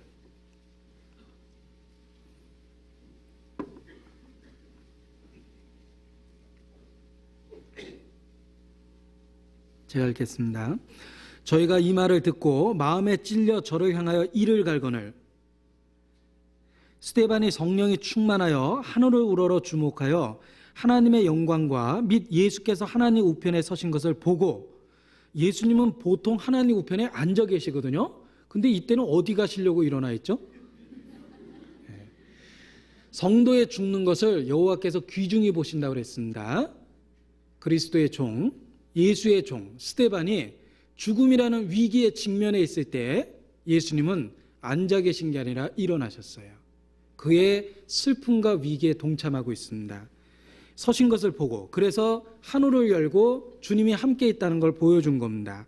말하되 보라, 하늘이 열리고 인자가 하나님 우편에 서신 것을 보노라 한데, 저희가 큰 소리를 지르며 귀를 막고 일심으로 그에게 달려들어 성 밖에 내치고 돌로 칠세, 증인들이 옷을 벗어 사울이라는 청년의 발 앞에 두니라.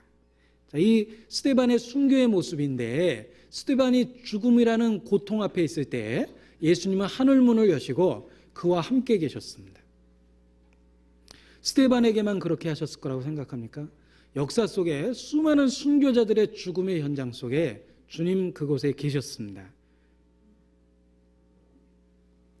만일 우리에게 죽음이라는 극단적인 그 순교라는 그러한 기회를 허락하신다 하더라도 걱정할 필요 없습니다.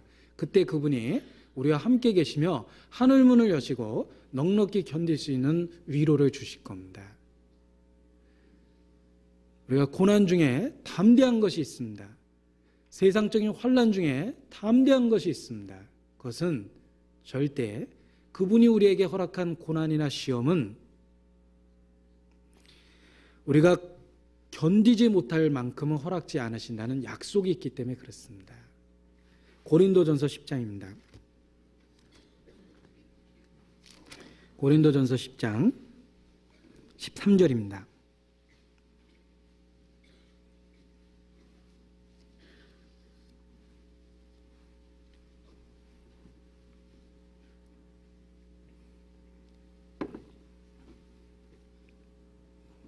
같이 읽죠. 사람이 감당할 시험 밖에는 너희에게 당한 것이 없나니 오직 하나님은 미쁘사 너희가 감당치 못할 시험 당함을 허락지 아니하시고 시험 당할 즈음에 또한 피할 길을 내사 너희로 능히 감당하게 하시느니라. 사람이 감당할 시험 외에는 허락지 않으십니다. 하나님은 미쁘사 그의 미쁘심은 진실되면 패하지 않습니다. 하나님은 일양 미쁘십니다. 예전에도 그러했고 지금도 그러합니다. 앞으로도 그러하실 겁니다. 그는 우리가 감당할 시험 외에는 허락지 않으십니다. 우리 시대에 왜 순교자가 없는가? 많은 사람의 신앙이 나약해졌고 순교라는 걸 감당할 수 없기 때문에 혹시 허락하지 않는 건 아닌지 우리 시대의 신앙을 또 부끄러워할 필요도 있다고 생각합니다. 감당할 시험 외에는 허락지 않으십니다. 그래서 고난 중에 역경 중에도 기뻐할 수 있습니다. 이해는 안 되지만 그분이 우리에게 허락하신 건 최선입니다. 그리고 앞으로 좀 더 나아질 것입니다. 그리고 틀림없이 좋은 결과를 예측하고 우리에게 잠깐의 고통을 주신 것입니다. 잠시 후에 우리의 슬픔이 춤이 되고 노래가 되게 하실 겁니다. 저녁에는 울음이 기숙할지라도 아침에는 노래하게 될 거라고 찬송하게 될 거라고 말씀하십니다. 아침에는 기쁨의 아침이 있습니다. 아무리 먹구름이 가득해서 대낮에 깜깜해졌지만 분명한 건 구름층은 얇습니다. 구름은 지나갑니다. 지나가면 그 뒤에 태양은 여전히 변함없이 환하게 비추고 있었다는 걸 발견하게 될 겁니다. 비행기를 타고 올라가 보면 서울 시내 비가 온다고 그러는데 비행기가 구름 위로 떴습니다. 환합니다. 근데 비행기가 내려오다가 구름층을 통과할 때 비구름을 내려올 때 비로소 깜깜해지고 비가 보이기 시작합니다. 그러나 구름층이 있는 위에는 언제든지 환한 태양이 비치고 있습니다. 우리가 당하는 슬픔은 그냥 구름층입니다. 우리 눈에 잔뜩 껴 보이는 거지 구름이 걷혀지면 거기 변함없는 태양이 여전합니다. 그러한 확신, 믿음이 역경 중에도 고난 중에도 우리를 노래하게 만듭니다. 그리고 아무리 고통스러운 것도 지나갑니다. 죽음조차도 지나갑니다. 그리고 죽음 단 한 번의 경험입니다. 어차피 2번 죽는 거 아닙니다. 한 번 죽는 거니까 좀 불안하지만 주님이 허락하시면 얼마든지 감당할 수 있다고 생각합니다. 딱 한 번이니까. 이 딱 한 번이라는 말이 우리에게 용기 주지 않습니까? 딱 한 번입니다. 한 대만 맞아. 그러면 어린아이도 용기를 갖습니다. 딱 한 번이니까. 인간에게 참으로 견디기 어려운 순간인 건 틀림없지만 딱 한 번이니까. 주님이 함께 하시고 허락하시면 딱 한 번이니까. 그래서 어떤 순간이든지 그게 심지어는 단 한 번의 죽음조차도 그리스도인은 주님을 신뢰함으로 담담하게 맞이할 수 있습니다. 사망아, 너의 쏘는 것이 어디 있느냐? 바울처럼 우리도 용기를 갖고 죽음에 대해서 그렇게 선포해 봅니다. 고린도전서 7장입니다. 29절 31절입니다. 고린도전서 7장 29절로 31절 같이 읽죠. 형제들아 내가 이 말을 하노니 때가 단축하여진 거로 이후부터 안에 있는 자들은 없는 자같이 하며 우는 자들은 울지 않는 자같이 하며 기쁜 자들은 기쁘지 않은 자같이 하며 매매하는 자들은 없는 자같이 하며 세상 물건을 쓰는 자들은 다 쓰지 못하는 자같이 하라. 이 세상의 형적은 지나감이니라. 자, 이 세상의 형적은 지나가고 있습니다. 슬픈 순간도 지금 이 순간 지나가고 있습니다. 견딜 수 없을 것 같은 고통이었지만 그 순간은 지나갑니다. 이 세상의 어떤 고통도 계속 머무는 법이 없습니다. 다 지나갑니다. 계속 변함없는 고통은 지옥에만 있어요. 영원토록 세세토록 불과 이왕으로 타는 못에 고난을 받으리라. 영원한 고통은 지옥에만 있습니다. 그러나 이 세상에서 그리스도인이 당하는 고통은 다 순간이고 잠깐이고 지나가는 겁니다. 그게 우리에게 또 위로가 됩니다. 아무리 슬픈 일도 지나가고 있습니다. 견딜 수 없는 고통도 지나가고 있습니다. 이 세상 형적은 지나감이니라. 잠시 잠깐 후에 다 지나갑니다. 세상도 지나가고 정욕도 지나가고 다 지나갑니다. 그리고 영원한 것만 남습니다. 우리는 그 지나가는 고통이기 때문에 또 견딜 수가 있습니다. 이 남자가 군대에 국방의 의무가 참 중요합니다. 그런데 군대에 가서 너 제대 못하고 앞으로 말뚝 박아라. 전문 용어죠. 너 이제 제대 못한다. 그렇게 얘기하면은요 정말 자살할 사람 많을 겁니다. 무슨 낙에 사나. 근데 왜 군대 가서 아무리 고통스러워도 견디냐면 제대하는 날이 있기 때문에 그렇습니다. 그래서 국방부 명언이 있어요. 수많은 사람에게 희망을 줬습니다.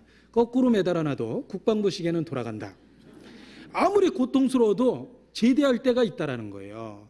이 세상이 그렇습니다. 거꾸로 매달아놔도 이 세상 시계는 돌아갑니다.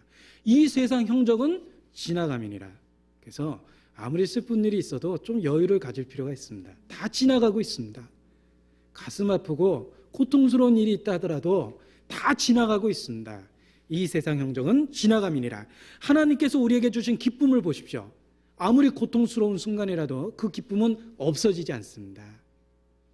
주님 우리에게 감당할 만한 시험을 주셨고 그리스도인으로 욕을 받으면 오히려 영광이 되고 상급이 되며 우리의 고난은 더 나은 것을 위한 전 단계임에 틀림없습니다. 그는 우리에게 이유 없는 고통을 절대 안 주십니다. 우리가 감당할 만큼 주십니다. 그런 모든 것을 바라보면서 우리는 고통의 순간에조차도 항상 기뻐하자라고 서로 권면할 수 있습니다. 그리고 이러한 기쁨은 죽음 앞에서조차도 가능합니다. 그 극단적인 죽음 앞에서도 우리는 기쁨을 계속 소유할 수 있습니다. 그래서 바울도 내가 살든지 죽든지 떠나든지 그런 그 표현으로 신앙의 결심을 나타냅니다. 살든지 죽든지 내가 떠나든지 이 떠난다라는 말로 죽음을 표현했는데 그는 죽음을 초월해서 자기가 누리고 있는 기쁨에 대한 표현을 합니다. 빌립보서 보겠습니다.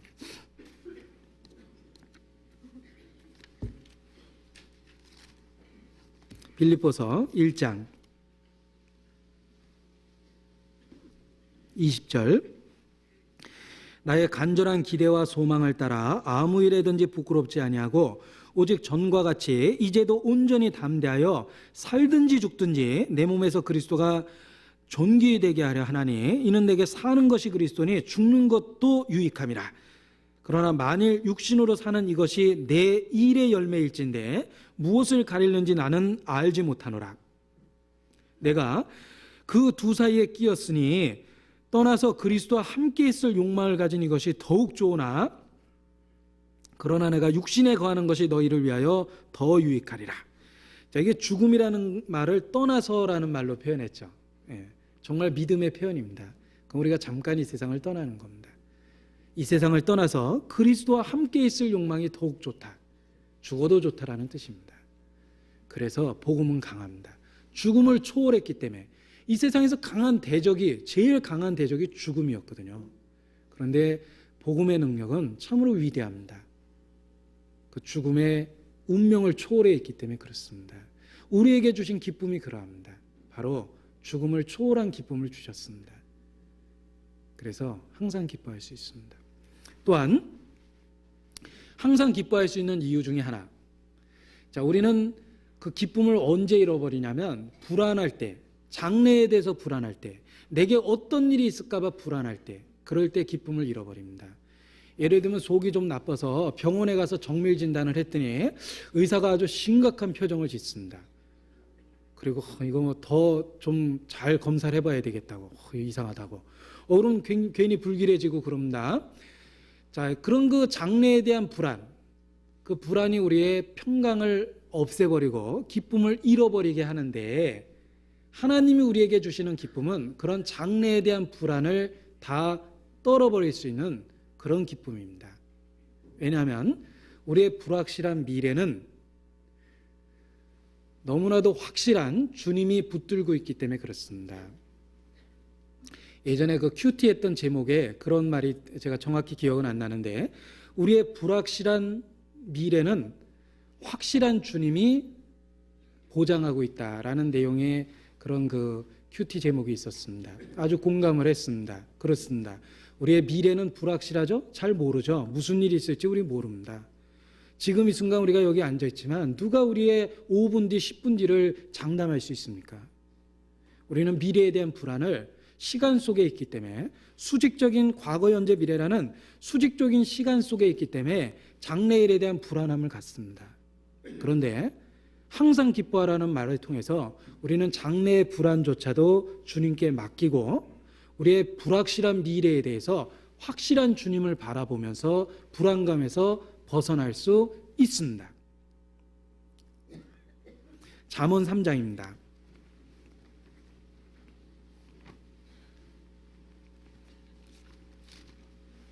잠언 3장 23절.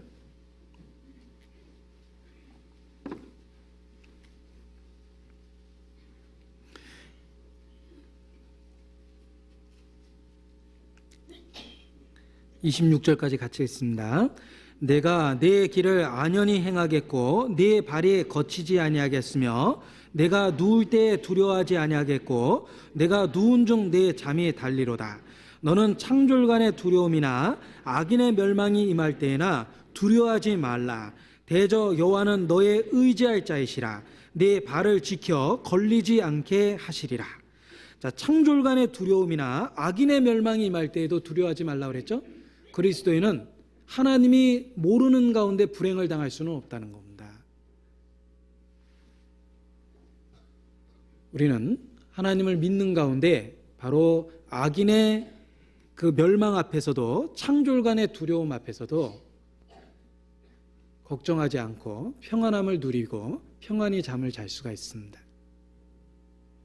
미래에 대한 불확실로부터 벗어났기 때문에 우리는 기뻐할 수 있습니다. 장래의 불안으로부터 벗어나 있기 때문에 기뻐할 충분한 이유가 있습니다. 시편 112편 7절입니다.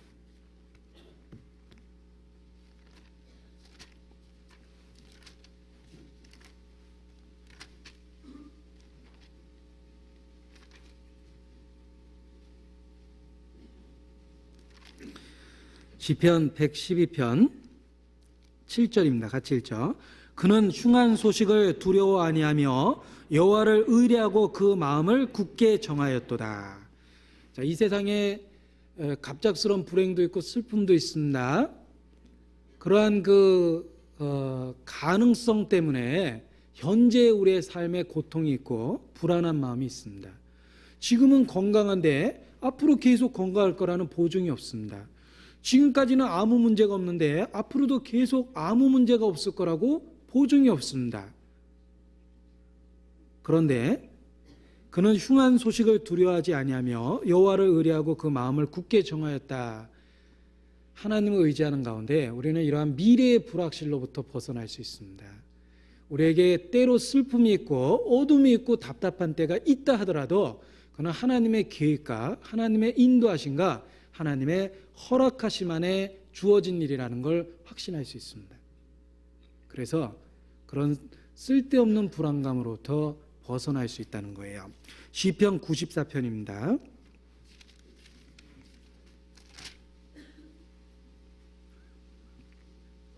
(19절)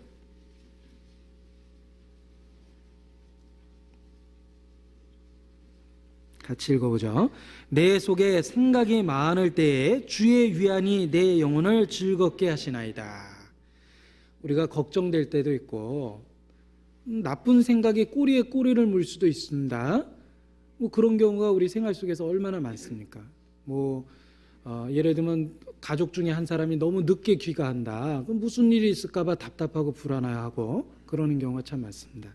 그런데 우리 속에 그렇게 많은 복잡한 생각이 많을 때에도 주의 위안이 내 영혼을 즐겁게 하시나이다 라는 말씀 속에서 우리의 모든 근심 염려를 주께 맡기고 우리의 미래를 통째로 맡기면 됩니다. 그러면 그 불안한 미래로부터 벗어날 수 있습니다. 그래서 어떤 불안한 미래에도 불구하고 확실한 주님을 우리가 믿고 있기 때문에 항상 기뻐할 수 있습니다. 또한 그리스도인이 항상 기뻐할 수 있는 기쁨의 원인 중에 하나는 우리가 다른 영혼이 구원받는 그것을 보고 또 기뻐할 수 있습니다. 사랑받을 때도 기쁘지만 사랑을 줄 때도 기쁩니다. 그래서 아이를 낳게 되면 기뻐하는 이유가 사랑할 대상이 생겼기 때문에 그렇습니다. 하다못해 집에서 애완동물을 키운다 하더라도 그 애완동물에게 정을 주고 마음을 주고 관심을 주고 그러면 자기의 사는데 기쁨이 생겨요. 뭔가 의지할 대상이 생겨버린 거죠. 사랑을 받을 때도 기쁘지만 사랑을 줄 때도 기쁘게 하나님이 하셨어요. 왜냐하면 사람은 사랑을 주고받게 처음부터 만드셨기 때문에 그렇습니다. 그래서 자녀에게 큰 희생을 할 때 부모는 기쁩니다.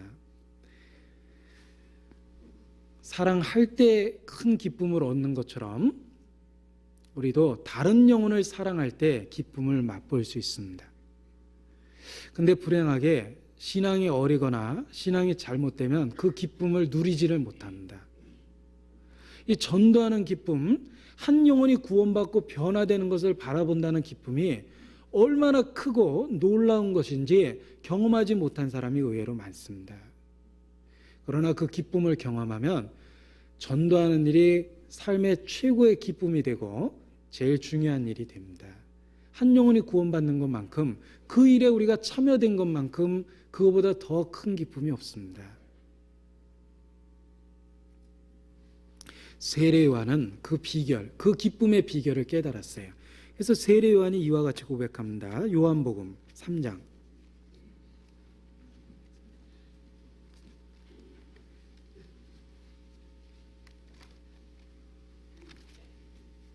29절입니다.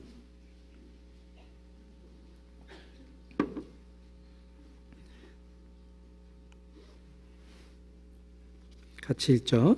신부를 취하는 자는 신랑이나 서서 신랑의 음성을 듣는 친구가 크게 기뻐하나니 나는 이러한 기쁨이 충만하였도다. 세례 요한은 바로 신부를 취하는 신랑을 보고 그 친구가 기뻐하는 것처럼 기뻐했다고 되어 있죠. 죄인 하나가 회개하면 하늘나라에서 많은 사람들 앞에 기쁨이 된다고 이야기합니다. 우리가 하늘에 속한 신분을 갖고 있다면 죄인 하나가 회개하는 것을 보고 기뻐하는 것이 당연한 겁니다. 같은 편이거든요. 그 나하고 관계된 것 속에서 어떤 일이 잘 되면 우리가 기쁨을 느끼지 않습니까? 하다못해 축구를 보다 하더라도 우리의 국적이 대한민국이기 때문에 대한민국이 일본을 이겼다 그러면 자기는 공 차지도 않아 놓고 기뻐하잖아요. 나하고 속해 있을 때 내가 속한 세계를 보고 기뻐합니다. 마찬가지입니다. 우리가 정말 하늘에 속해 있고 주님께 속해 있다면 주님이 기뻐하는 일을 보고 우리도 기뻐합니다. 그래서 한 사람의 죄인이 회개하면 하늘나라에서 수많은 사람이 기뻐한다는 것처럼 우리도 하늘의 시민권을 갖고 있기 때문에 한 영혼의 구원을 보고 한 사람이 변화돼서 간증할 때 얼마나 큰 기쁨을 느낍니까? 그리고 우리가 그 일에 참여되어 있을 때는 더욱 큰 기쁨을 느낍니다. 여자가 해산할 때가 되면 근심하지 않을 수 없다. 그러나 아이를 낳게 되면 그 아이를 낳은 기쁨 때문에 그 근심이나 고통을 곧 잊어버리느니라 그랬습니다. 우리가 전도할 때 많은 어려움이 있습니다. 해산하는 고통이 있죠. 그러나 우리가 그 영혼이 구원받고 변화되는 걸 한번 바라보십시오. 그동안 했던 모든 고통과 수고는 다 잊어버립니다. 큰 기쁨을 갖게 됩니다. 하나님이 우리에게 허락한 또 하나의 기쁨은 전도하는 특권을 주셨고, 그리고 전도하는 기쁨을 주셨습니다. 하나님 일에 같이 참여해서 같은 즐거움을 누릴 수 있도록 그가 하셨습니다. 자, 우리가 기뻐할 충분한 이유가 있습니다. 우리가 왜 기뻐하는지 몇 가지 이야기를 드렸습니다. 자, 이러한 기쁨은 주님의 일에 계속적으로 참여할 수 있는 동기를 줍니다. 기쁨이 있기 때문에 그 일을 계속해서 할 수 있는 겁니다.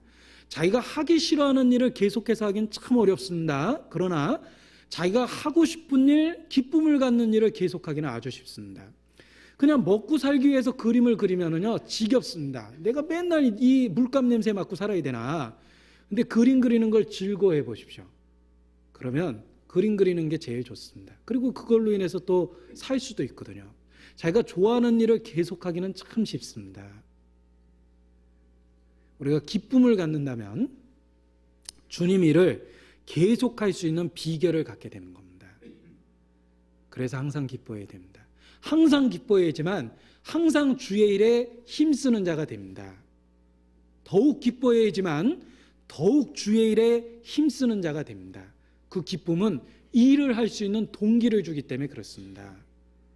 어린아이를 그 시종하면서 키우는 어머니를 한번 보십시오. 그 갓난아이를 사람 되게 만들어 나가는 그 어머니의 희생을 한번 보십시오.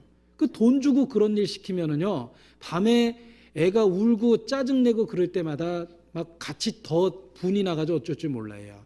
그런데 기쁨을 갖고 하기 때문에 그 아이가 그 칭얼거리고 병치레를 하고 이런 것도 다 견뎌내는 겁니다. 기쁨이 있기 때문에 그렇습니다. 어머니 마음에 하나님이 기쁨을 주셨습니다. 그래서 자녀에 대한 희생을 당연하다고 생각하고 계속해서 그 일을 할 수 있는 마음을 줍니다. 정말 어머니의 마음이 뭐 어떤 시인의 표현이지만 아낌없이 주는 나무 같다라고 얘기할 수 있습니다. 기쁨이 있기 때문에 그게 가능한 거예요. 마찬가지입니다. 우리가 어떻게 주의 일에 동참할 것입니까? 기뻐하면 됩니다.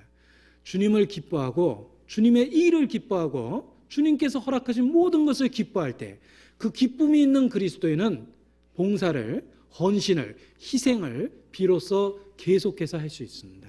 기쁨이 있기 때문에 그게 가능합니다. 시켜서 하는 일은 누가 하겠습니까? 기쁨이 있기 때문에 그 일을 합니다.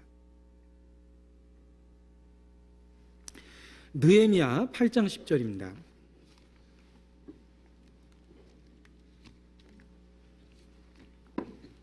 에스라, 느헤미야, 에스더, 느헤미야 8장 10절.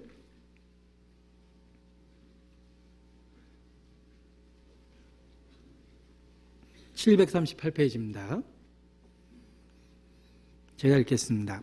느헤미야가 또 이르기를 너희는 가서 살찐 것을 먹고 단 것을 마시되 예비치 못한 자에게는 너희가 나누어 주라. 베풀라 그랬죠? 이날은 우리 주의 성일이니 거룩한 날이니 근심하지 말라. 같이 읽겠습니다. 여호와를 기뻐하는 것이 너희의 힘이니라 하고. 자, 베풀라, 나누어 주라, 사랑을 베풀라. 이날은 여호와의 성일이라. 살찐 것을 먹고 즐거워하자. 근심하지 마자. 여호와를 기뻐하는 것이 너희의 힘이다. 그렇습니다. 하나님을 기뻐하는 것이 우리의 힘입니다. 어떻게 신앙생활 할 겁니까? 의무감으로 합니까? 부모도 자식을 의무감으로는 키우지 못합니다. 기쁨으로 키우는 거죠. 하물며 신앙생활은 말할 것도 없습니다. 단지 의무감으로만 우리가 신앙생활을 한다면 하다가 지쳐버립니다. 의무감이 아니라 기쁨으로 하는 겁니다. 여호와를 기뻐하는 것이 우리의 힘입니다. 주님의 일을 할 수 있는 힘입니다. 희생할 수 있는 힘입니다. 헌신할 수 있는 힘입니다. 여호와를 기뻐하는 것이 우리의 힘이라. 그렇습니다. 시편 18편입니다.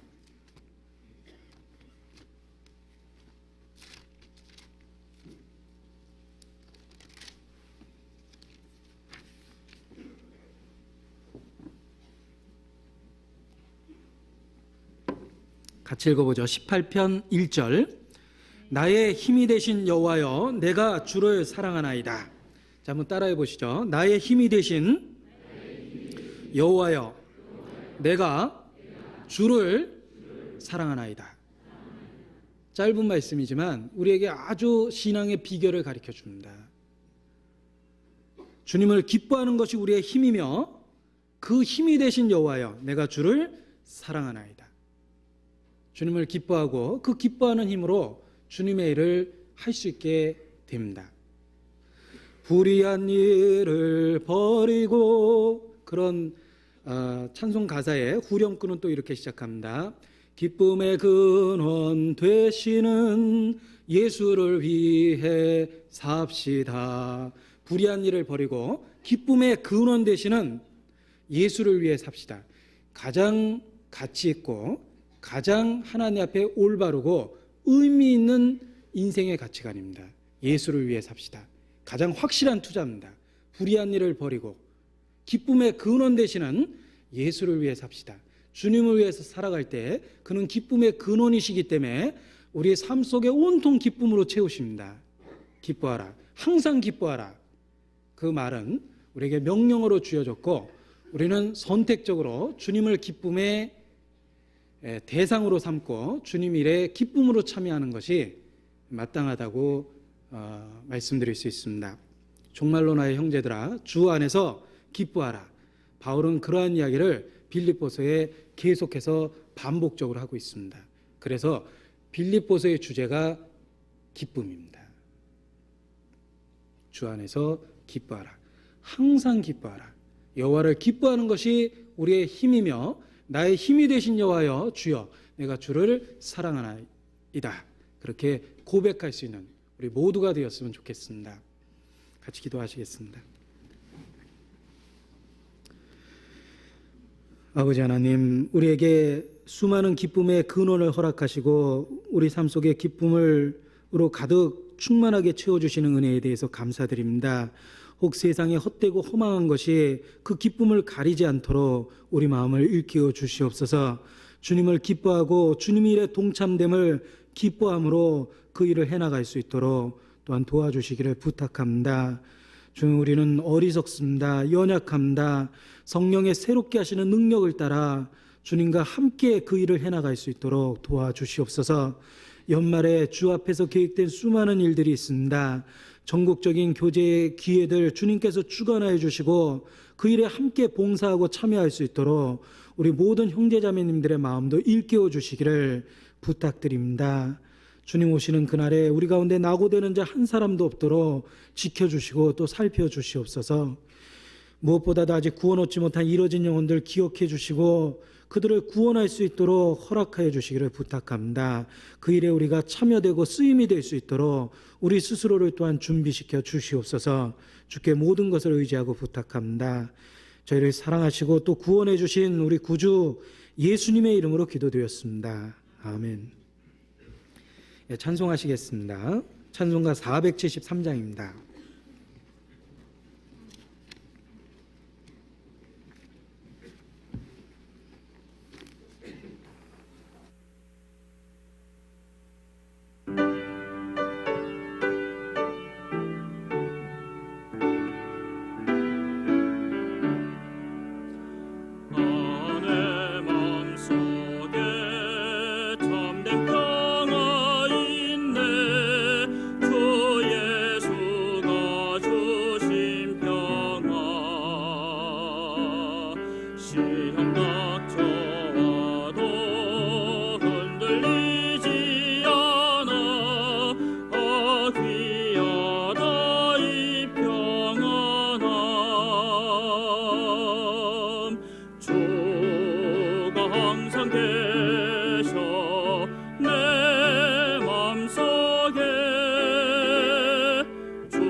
모든 슬픔 사라지고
만나 뵐 때 그 평화 영원하리.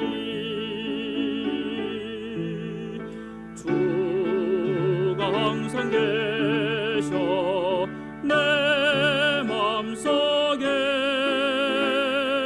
주가 항상 계셔 기쁘다. 주 나의 맘에 계셔 위로하시네. 어찌 내가 주를 떠나 살까.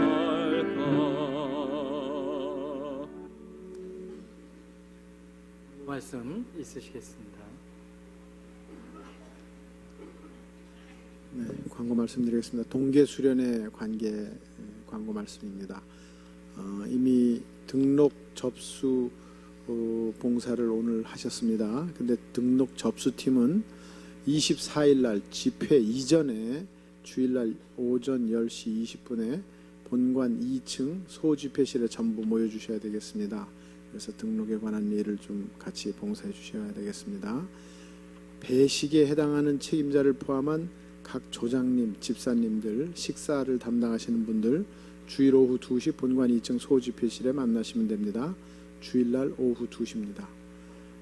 그리고 이제 환경 의무를 담당하신 형제자매님들, 경비봉사자, 청소봉사자, 식수봉사자 해서 경비, 청소, 식수 지원에 관련된 책임자하고 봉사자 전원은 주일날 오후 1시 45분 본관 1층 소강당에서 모이게 되겠습니다. 그래서 아무튼 그 등록 접수팀께서 주일날 오전 10시 20분에 본관 2층 소집회실에서 모이신다는 거 생각하시고요. 이 전 대상자가 전부 모이게 되니까 12월 24일은 또 우리가 성도 교제의 날입니다. 그래서 충분한 시간을 가지고 봉사할 수 있도록 해주시기 바랍니다. 그리고 1차 이미 사전 접수를 하고 또 이미 하신 분들은 이제 구역장님들이 이번 주일날 배현기 전도사님에게 가서 등록하신 분들의 명찰을 수령하셔야 합니다. 구역장님들 잊어버리지 말고 이번 주일날 가서 배현기 전도사님에게 등록하신 분들의 명찰을 수령해서 각 구역별로 이것을 배분하도록 준비해 주시기 바랍니다. 광고 마치겠습니다. 마치겠습니다. 안녕히 돌아가시기 바랍니다.